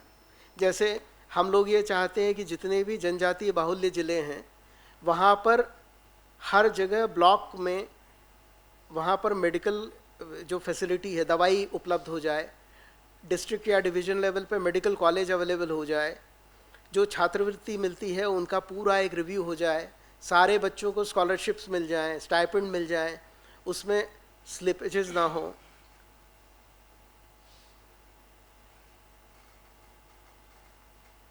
चलिए ना, थैंक यू। अब आप लोग अगर कुछ पूछना चाहें तो पूछें। I wanted half an hour for that, I think I have half an hour. पूछते वक्त केवल अपना नाम परिचय बता दे, बैकग्राउंड बता दीजिएगा, फिर सवाल पूछिएगा।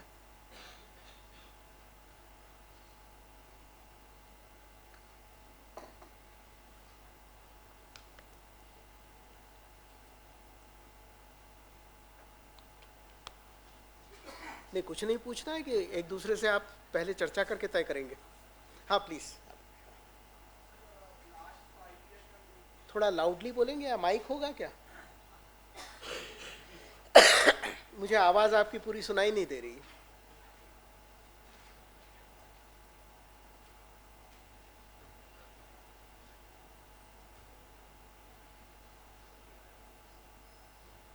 आप लोग का कोई ट्राइबल वेलफेयर का अटैचमेंट हुआ है क्या, कि होना है ट्राइबल विलेज का?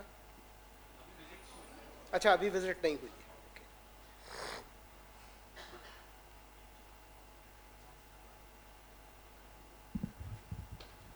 एक माइक मिल जाएगा क्या?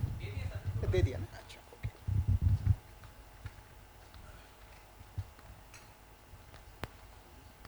नहीं,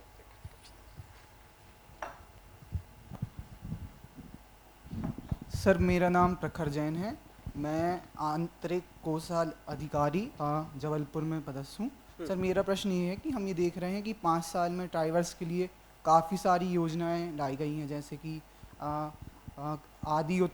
एक उत्कर्ष अभियान है। हाँ। और आया था, एक जनमन योजना है।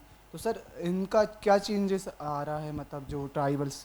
नहीं, देखिए, सोशल चेंज इतने जल्दी नहीं दिखता है। सबसे पहली बात तो अगर आप मुझे 40 साल का टाइम बताएं तो मैं चेंजेस बता सकता हूँ। 5 साल में तो आइडेंटिफाई करना बहुत मुश्किल है।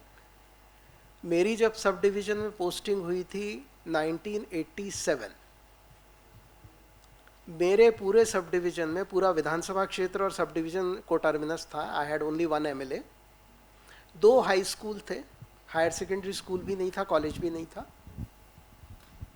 प्राइमरी स्कूल मिडिल स्कूल मिला के 20-22 होंगे, 25 होंगे ज़्यादा से ज़्यादा। आज सारे गांव में एजुकेशन एनरोलमेंट कंपलसरी है। हर बच्चा 6 साल का स्कूल जा रहा है। सब्सिक्वेंटली ड्रॉप आउट होता है, नहीं होता है वो अलग बात है, बट क्लास 1 की एडमिशन 100% है। बच्चियों में भी 100% है। उसमें भी अगर आप दिव्यांग भी काउंट करें तो उसमें भी 100% है आज। मतलब मैंने तो एक बार चर्चा करते हुए ये कहा था कि the most difficult target, gender के सेंस में बच्चियां ज़्यादा डिफिकल्ट टारगेट हो जाती हैं बच्चों से। हम बच्चों का 100% एडमिशन करा देते हैं, बच्चियों का नहीं हो पाता है। नॉन ट्राइबल्स का हो जाता है, ट्राइबल्स का नहीं होता है। जनरल्स का हो जाता है, दिव्यांग का नहीं होता है। तो मैंने एक बार चर्चा करते हुए कहा था कि अगर आप सारे आदिवासी दिव्यांग बच्चियों को अगर स्कूल में एडमिशन करा रहे हैं तो आपका 100% टारगेट हो गया है। That is the most difficult one, और ये आज हुआ है। तो शिक्षा के क्षेत्र में बहुत अच्छा इम्प्रूवमेंट है। हेल्थ कवरेज में इम्प्रूवमेंट है। मैंने जिक्र किया था पीवीटीजी का। 1975 में 75 कम्युनिटीज़ वर रिकॉर्डेड कि जिनकी जनसंख्या घट रही है। आज एक भी नहीं है। There is not even a single community जिसकी जनसंख्या घट रही है। हेल्थ कवरेज अभी इतना अच्छा है कि tribal growth is almost 1.5% more than other growth. हमारा अभी जो शेयर है, स्वतंत्रता के समय 7.5% था, आज 8.6 हो चुका है। कमिंग सेंसस में वो 9 भी हो जाएगा तो मुझे सरप्राइज नहीं है। डेथ रेट इतना घट चुका है। जनरल में पहले घटा है, अर्बन एरिया में पहले घटा है, फॉरेस्ट एरिया में बाद में घटा है। 20 साल 25 साल का गैप है, लेकिन आज की तारीख में उनका डेथ रेट काफ़ी लो हो गया है। And that is reflected in population growth. जो कभी नहीं थी इससे पहले। मतलब आप इमेजिन करिए 7.5% जो शेयर 47 में था, that continued almost for 40-45 years. उनकी ग्रोथ रेट नहीं हो पा रही थी, डेथ रेट बहुत ज़्यादा था, वो एक फैक्टर आया है। लाइवलीहुड वाले इश्यूज हैं जो अभी भी एड्रेस नहीं हुए हैं। अभी जो सबसे कमज़ोर पहलू है हमारे ट्राइबल मैनेजमेंट का, वो ये है कि हम उनकी आजीविका का सुदृढ़ीकरण नहीं कर पाए हैं। पर शिक्षा और हेल्थ दो ऐसी चीज़ें हैं कि अगर ये सुदृढ़ हो गई तो व्यक्ति खुद भी सुदृढ़ कर सकता है। मतलब वो एक बहुत बड़ा एम्पावरमेंट है, हमको हर चीज़ जाके करने की ज़रूरत नहीं है। ये एक फ़र्क आया है। दूसरा, वोटिंग राइट्स बढ़ गए। मैंने अपने सब डिवीज़न में एक सर्वे कराया था और उसके बाद मुझे इतनी निराशा हुई कि मैंने उसको कभी किसी का जिक्र ही नहीं किया। हमारे स्कूल गोइंग बच्चों को ये नहीं मालूम था कि हम कौन से दिन आज़ाद हुए हैं। 15 अगस्त क्या होता है ये नहीं पता था, 26 जनवरी क्या होता है ये नहीं पता था, प्रधानमंत्री कौन होता है, प्रधानमंत्री का मतलब क्या होता है ये नहीं पता था, कौन है ये तो पता ही नहीं था। मतलब इतनी ज़्यादा अनअवेयर सर्कमस्टांसेस में थे। आज वो बात नहीं है। आज का मेरा जो अनुभव है, मतलब 10 साल पुराना ही बता रहा हूँ, अब तो मैं खैर सर्विस से रिटायर हो चुका हूँ तो बहुत ज़्यादा फील्ड में जाने का मौका मिलता नहीं है। मैं जब जबलपुर में डिविजनल कमिश्नर था, ट्राइबल एरिया में एक 10वीं पास बच्ची ने मुझसे सवाल ये किया कि मेरे गांव में 11वीं 12वीं नहीं है, तो सर आप ये चाहते हैं कि मेरी पढ़ाई बंद हो जाए? तो मैंने कहा नहीं, हम तो नहीं चाहते। क्यों ऐसा बोल रहे हो? बोले मेरे माँ बाप तो बाहर भेजेंगे नहीं, मुझे शादी कर देंगे मेरी, मुझे पढ़ना है। स्कूल मेरे गांव में होगा तो पढ़ने देंगे, वो स्कूल बाहर होगा तो नहीं जाने देंगे, और जब नहीं जाने देंगे तो शादी कर देंगे। अब इतनी वोकल लैंग्वेज में 10वीं पास बच्ची बोल रही है, एक्सप्रेस कर रही है अपनी डिज़ायर। उसे मिला या नहीं मिला वो बात की बात है, क्योंकि वो खुद भी अपने माता पिता से कितना विद्रोह कर सकती है उस पर डिपेंड करेगा। या लड़ ले कि नहीं मैं तो चाहूँगी बगल के स्कूल में साइकिल दिला दो, मैं जाती हूँ पढ़ाई करने। मैं खुद आपको अपने, हमारी जो एक सदस्य हैं उनका मैं जिक्र करता हूँ। हायर सेकेंडरी पास हुई, माँ बाप ने शादी कर दी। लकीली हस्बैंड जो था वो इस ओपिनियन का था कि भाई महिलाओं को पढ़ना चाहिए। उसने ग्रेजुएशन किया, पोस्ट ग्रेजुएशन किया, पीएचडी भी कर ली। पेरेंट्स से सपोर्ट नहीं मिला, हस्बैंड से मिला, पर मिल गया चलो। Today she is sitting in Raj Bhavan as member of tribal cell. ये भी किसी एम्पावरमेंट से कम नहीं है। अदरवाइज अगर वो मौका छूट जाता तो क्या हम अपेक्षा करें कि हायर सेकेंडरी पास ट्राइबल महिला, खुद राष्ट्रपति जी का अनुभव सुन लीजिए, वो बड़े डिटेल में बताती हैं कि उनके खुद के एक बच्चे की death because of non availability of medical services हुई है। ये तो हमने साक्षात उनसे सुना है। And today she is the president of India. मतलब आप सोचिए कि 25-26 साल की, 30 साल की महिला है, एक बच्चा है, बीमार हुआ है, मेडिकल केयर नहीं दिला पाए। खुद की भी हेल्पलेसनेस है, सिस्टम की भी हेल्पलेसनेस है, कम्युनिटी की भी है। And maybe after 40-45 year she is president of our country. अब ये जो सोशल चेंजेस होते हैं ये बहुत शॉर्ट ड्यूरेशन में नहीं आते। हम 5 साल में इकोनॉमिक एक्टिविटीज़ मेजर कर सकते हैं, उसकी ग्रोथ रेट होती है, उसके नंबर्स होते हैं। 5% ग्रोथ क्या होती है, 8% ग्रोथ क्या होती है, 12% हम कॉन्सेप्चुअलाइज कर सकते हैं। सोशल सेक्टर में बड़ा मुश्किल है।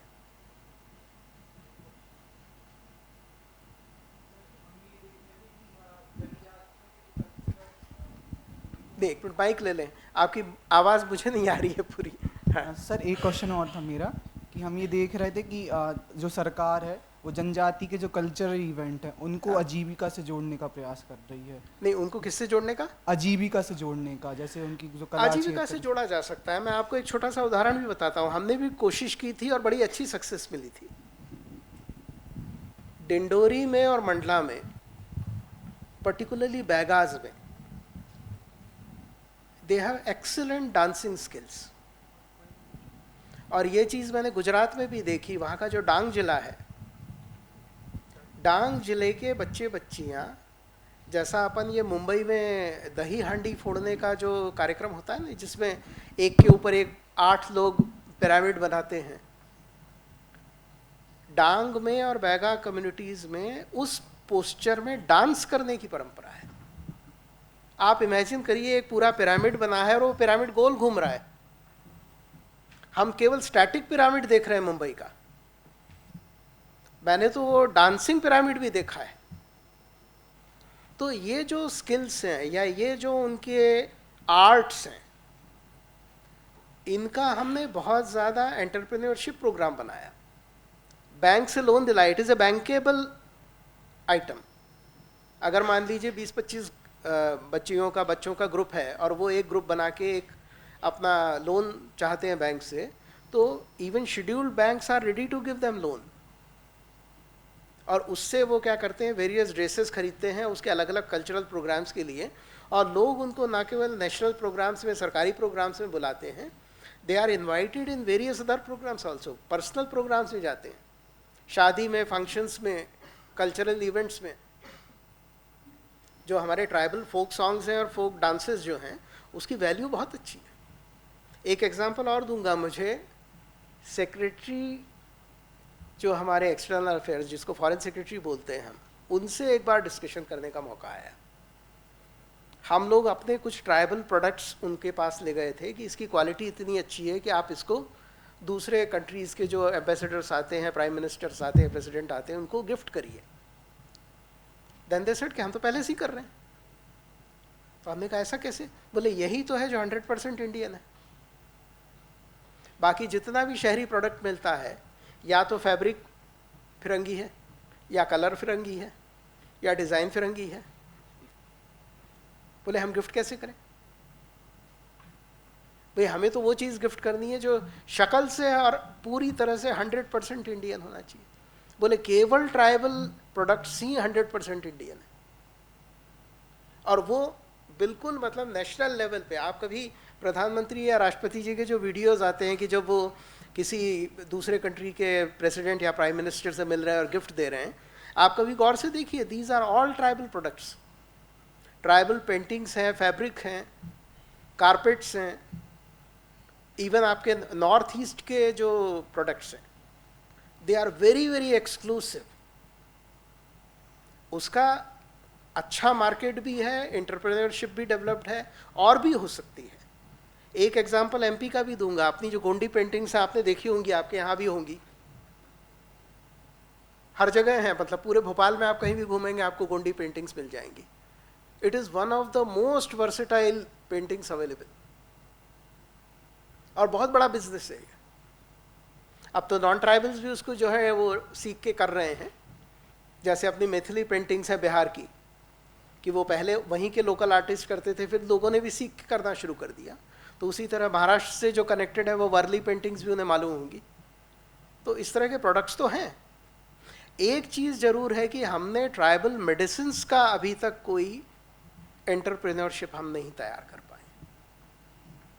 वो एक बहुत बड़ा फेलियर है हमारा। आर्टिफैक्ट्स हमने कर लिए हैं, बैम्बू प्रोडक्ट्स हमने कर लिए हैं,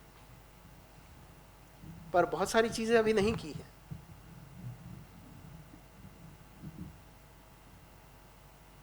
और कोई एनी अदर क्वेश्चन? आप प्लीज माइक दे दीजिए इनको। 2 हाथ उठे, दोनों का एक के बाद एक कर दीजिए। सर मेरा नाम अजय वर्मा है। हाँ। मैं सहायक कौशल अधिकारी बैतूल हूँ। मेरा क्वेश्चन है कि जो ग्राम सभा होती हैं, हम बोल रहे हैं कि वो संग्रहण का काम तो कर रही है, जो प्राथमिक लघु वनोपज समितियाँ हैं, लेकिन हम उन्हें मार्केटिंग के भी अधिकार देना चाहते हैं। लेकिन नहीं, अधिकार दे दिए हैं, अधिकार का उपयोग नहीं कर पा रहे हैं। Yes sir. देखो, अधिकार तो कागज पे मिल जाता है। आपको जैसे अपॉइंटमेंट लेटर मिल गया, अगले दिन आप एक्सपर्ट थोड़ी हो गए अपॉइंटमेंट लेटर मिलते ही।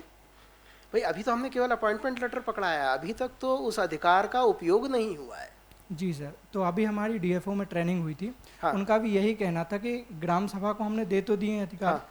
तो वो संग्रहण भी करते हैं, भंडारण वो खुद जो जिला यूनियन होती है वो कर लेती है। हाँ। लेकिन उन्हें पता नहीं है, उन्हें कैसे हमें इसकी मार्केटिंग करना, कैसे जो डीलर्स हैं उनके साथ डील करना है। हाँ। तो वो उनकी जो संग्रहण होता है उसे औने पौने दामों पर खरीदना चाहते हैं, तो हम उनके प्रशिक्षण की व्यवस्था कैसे कर सकते हैं? अभी जो प्रॉब्लम आ रही है मध्य प्रदेश में वो ये है कि हमारा जो तेंदुपत्ता संग्रहण करने का जो बैठ जाओ, जो लघु वनोपज संघ है वन विभाग का, वो पिछले करीब 35 साल से बहुत अच्छा काम कर रहा है।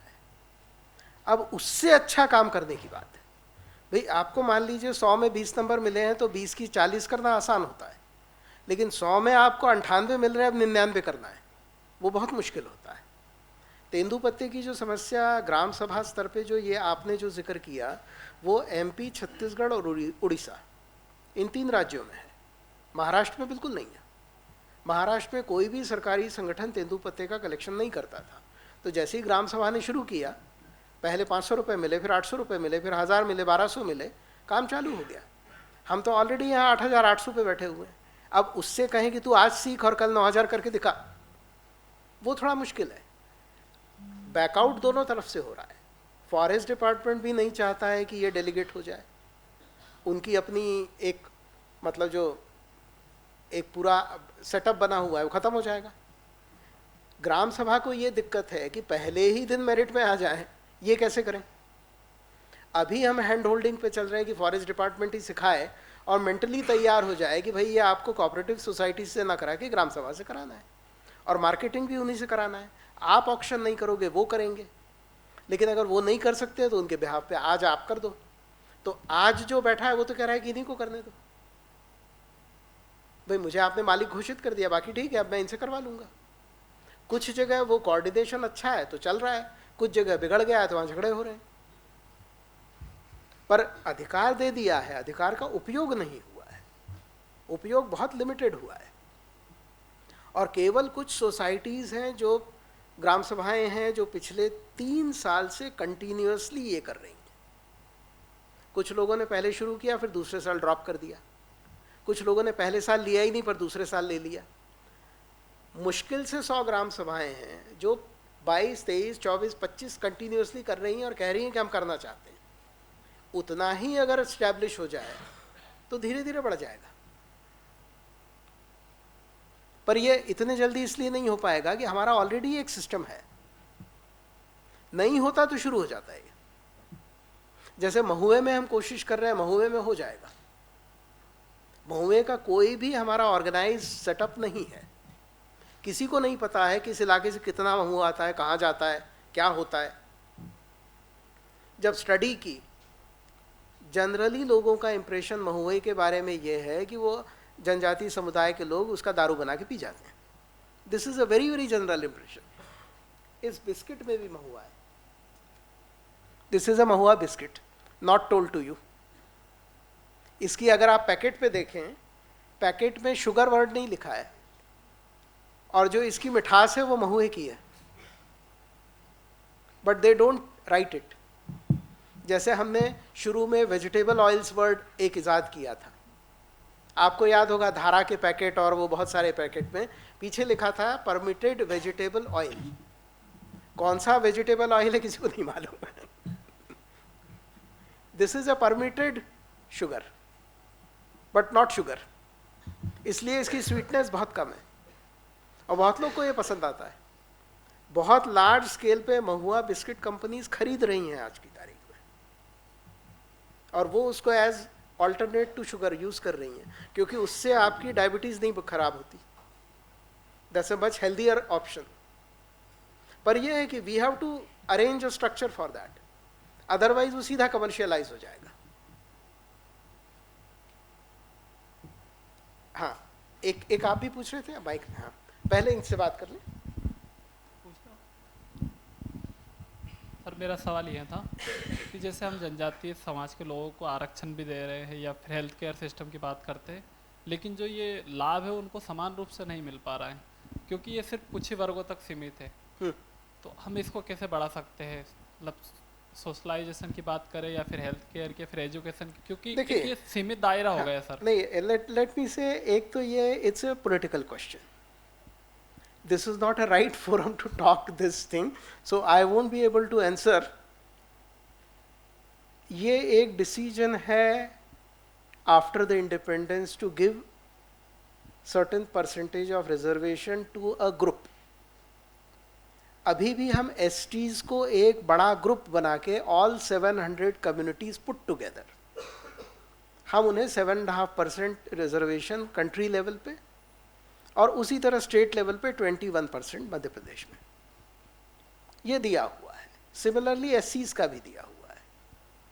फैक्ट रिमेन्स कि उसमें से कुछ कम्युनिटीज फार बेटर कंडीशन में है, कुछ कम्युनिटीज उतनी अच्छी कंडीशन में नहीं है। अब अगर मैं यहाँ 4 लोगों का ग्रुप बना के एक रिजर्वेशन की बात करूँ कि इसमें से एक का सिलेक्शन करेंगे, तो उन 4 में जो बेस्ट होगा वो आ जाएगा, बाकी 3 रह जाएंगे। अगर उसी का एक डिफरेंट कॉम्बिनेशन बना दे जिसमें हम उस पहले वाले को निकाल दें और उसके साथ एक और दूसरा जोड़ लें, तो वो रिजर्वेशन दूसरे को मिल जाएगा। See, this is a problem of the system. हम केवल इतना इंश्योर कर सकते हैं कि 21% जो लोग होंगे वो ट्राइबल्स होंगे। अगर फर्जी घुस गया तो उसको भगा देंगे। अगर वो आप सवाल पूछ रहे हो कि लोगों ने फर्जी सर्टिफिकेट बनाए और हमारी जो है वो सीट हथिया ली, नहीं सर, तो वो प्रॉब्लम है। सवाल ये मतलब है, हाँ। फर्जी वाला नहीं है। सवाल ये कि जो जैसे हम देखते हैं या रिजल्ट भी देखते हैं जो भी होता है वो, लेकिन वो कुछ वर्गों तक सीमित हो जाता है, जो मेन पिछड़े हुए समाज से या भौगोलिक रूप से उन लोगों तक मैं नहीं इसीलिए पहुंच तो पा जवाब रहा। दे रहा हूँ ना कि देखिए पॉलिसी क्या है। अगर पॉलिसी ये है कि 5 में से 1 व्यक्ति जनजातीय समुदाय से आना चाहिए बिकॉज ऑफ 21%, तो 5 में 1 आ रहा है। तो अगर हमारी पॉलिसी ये है कि हम उनको रिजर्वेशन एज ए ग्रुप देंगे तो वो पर्सन आ रहा है, सो पॉलिसी इज सक्सेसफुल। अब आप ये पूछ रहे हो कि पॉलिसी इज डिफेक्टिव, अब आप पॉलिसी बदलो और दूसरी पॉलिसी लाओ। सी, आप पॉलिसी के इम्प्लीमेंटेशन का सवाल पूछ रहे हो कि पॉलिसी ही डिफेक्टिव है, ये सवाल पूछ रहे हो? सर पॉलिसी का इम्प्लीमेंटेशन नहीं, इम्प्लीमेंटेशन तो हो रहा है ना, नहीं नहीं नहीं नहीं, देखो इम्प्लीमेंटेशन जो पॉलिसी है उसका हो रहा है। पॉलिसी ये है कि 5 में से 1 व्यक्ति जनजातीय समुदाय से आएगा, 21% है, तो 5 में से 1 आ रहा है जी। तो पॉलिसी का इम्प्लीमेंटेशन डिफेक्टिव नहीं है।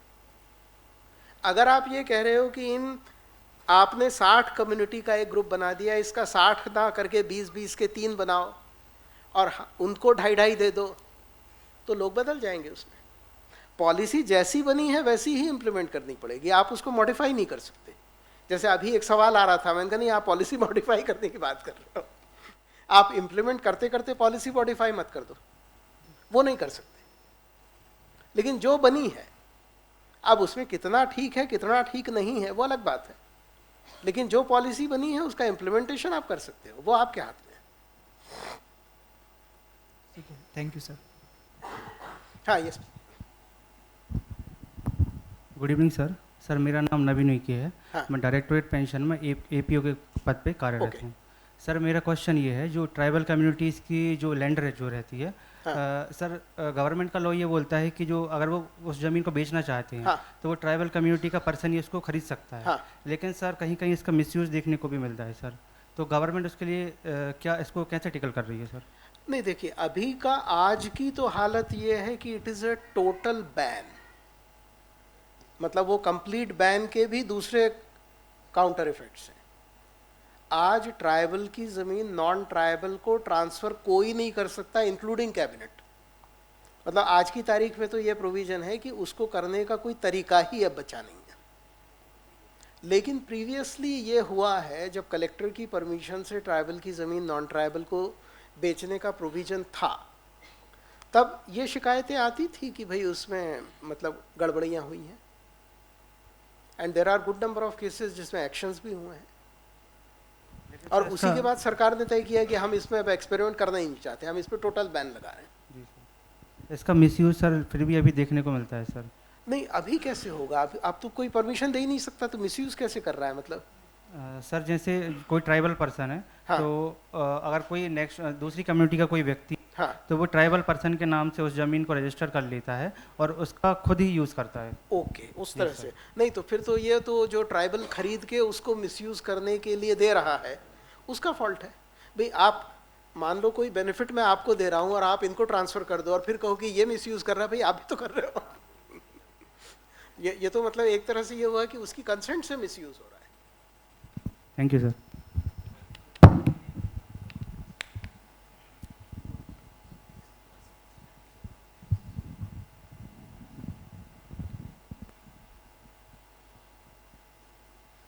क्या हो गए क्वेश्चन सारे?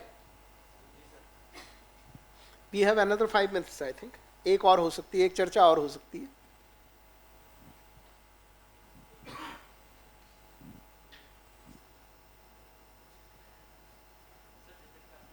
माइक ले लो, सबको सुनाई देगा।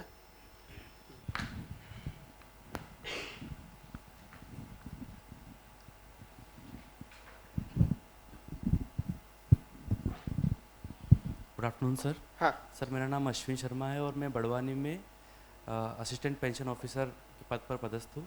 सर मेरा क्वेश्चन ये है कि सर जैसा कि आपने बताया कि हमने उनको कागज़ के ऊपर सारे राइट्स मतलब अवेलेबल करा दिए हैं, हम उनके पास हम अभी तक भी कैपेसिटी डेवलप नहीं कर पाए। तो उस कैपेसिटी के डेवलपमेंट के लिए हम क्या कर रहे हैं? मतलब किसकी पेसा रूल्स की बात कर रहे हो? सर ट्राइबल्स की, क्योंकि नहीं, सर मतलब किस एक्ट या कौन से अधिकार की बात कर रहे हो? सर जैसे क्योंकि कि कुछ अधिकार हमने 50 साल पहले दिए हैं, कुछ अभी 4 साल पहले दिए हैं। सर जैसे अभी आपने बताया था कि जो पैसा नियम हमने बनाया हाँ। 2022, मतलब इतने सारे ऑफिसर्स मतलब यहाँ पर बैठे हुए सर, उनको भी मतलब उसके बारे में एक्सप्लिसिट नॉलेज नहीं था। नहीं देखिए, तो पेसा रूल्स की बात करें तो 4 साल पहले, रादर 3 साल पहले ही उसको लागू किया है। जी सर। कागज़ पे लागू हो गया है, ये बात सही है। ग्राम सभा स्तर तक कहीं पहुंचा है, ज़्यादातर जगह नहीं पहुंचा है। 2 रीज़न है, एक तो ब्यूरोक्रेसी को मालूम नहीं है, तो वो रेगुलर ट्रेनिंग का पार्ट है, तो आपको कहीं ना कहीं पेसा रूल्स पे आपको लेक्चर या उस तरह के पार्टिसिपेशन की नौबत आएगी, फील्ड में आएगी। अगर आप किसी ट्राइबल एरिया में काम करेंगे तो पेसा रूल्स के इश्यूज भी आएंगे। जहाँ तक उनके एम्पावरमेंट का सवाल है, capacity building is one part, delegation of that will power to that level is another part. अभी जो हमारा जो सबसे बड़ा प्रॉब्लम आ रहा है वो ऐसा है कि जब जिला पंचायतें गठित हुई और ये तय किया कि जिला पंचायत को हम ये अधिकार दे रहे हैं कि भाई गांव में क्या काम करना है क्या नहीं करना है, इमीडिएटली विधायक और सांसदों ने कहा कि फिर हम किस बात के लिए बैठे? भाई आप उनके अधिकार छीन रहे हो और इनको दे रहे हो। डेलीगेशन में कभी अधिकार का सृजन नहीं होता, होता यह है कि कोई उसका सदुपयोग दुरुपयोग या जो भी कर रहा है उससे लेके वो फर्दर 1 लेवल डाउन जाता है। आप जिससे भी लोगे वो रेजिस्ट करेगा।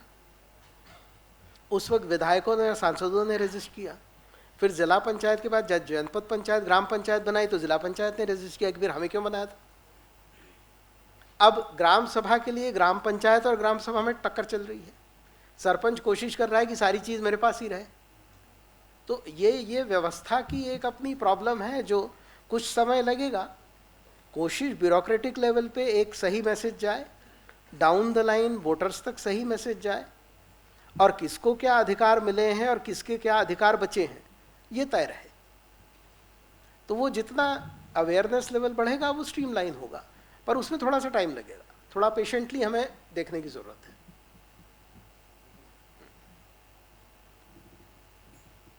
Okay then, thanks a lot. Thank you so much, sir, for joining us today. Now I invite our Deputy Collector, Aditya Tiwari, to deliver vote of thanks.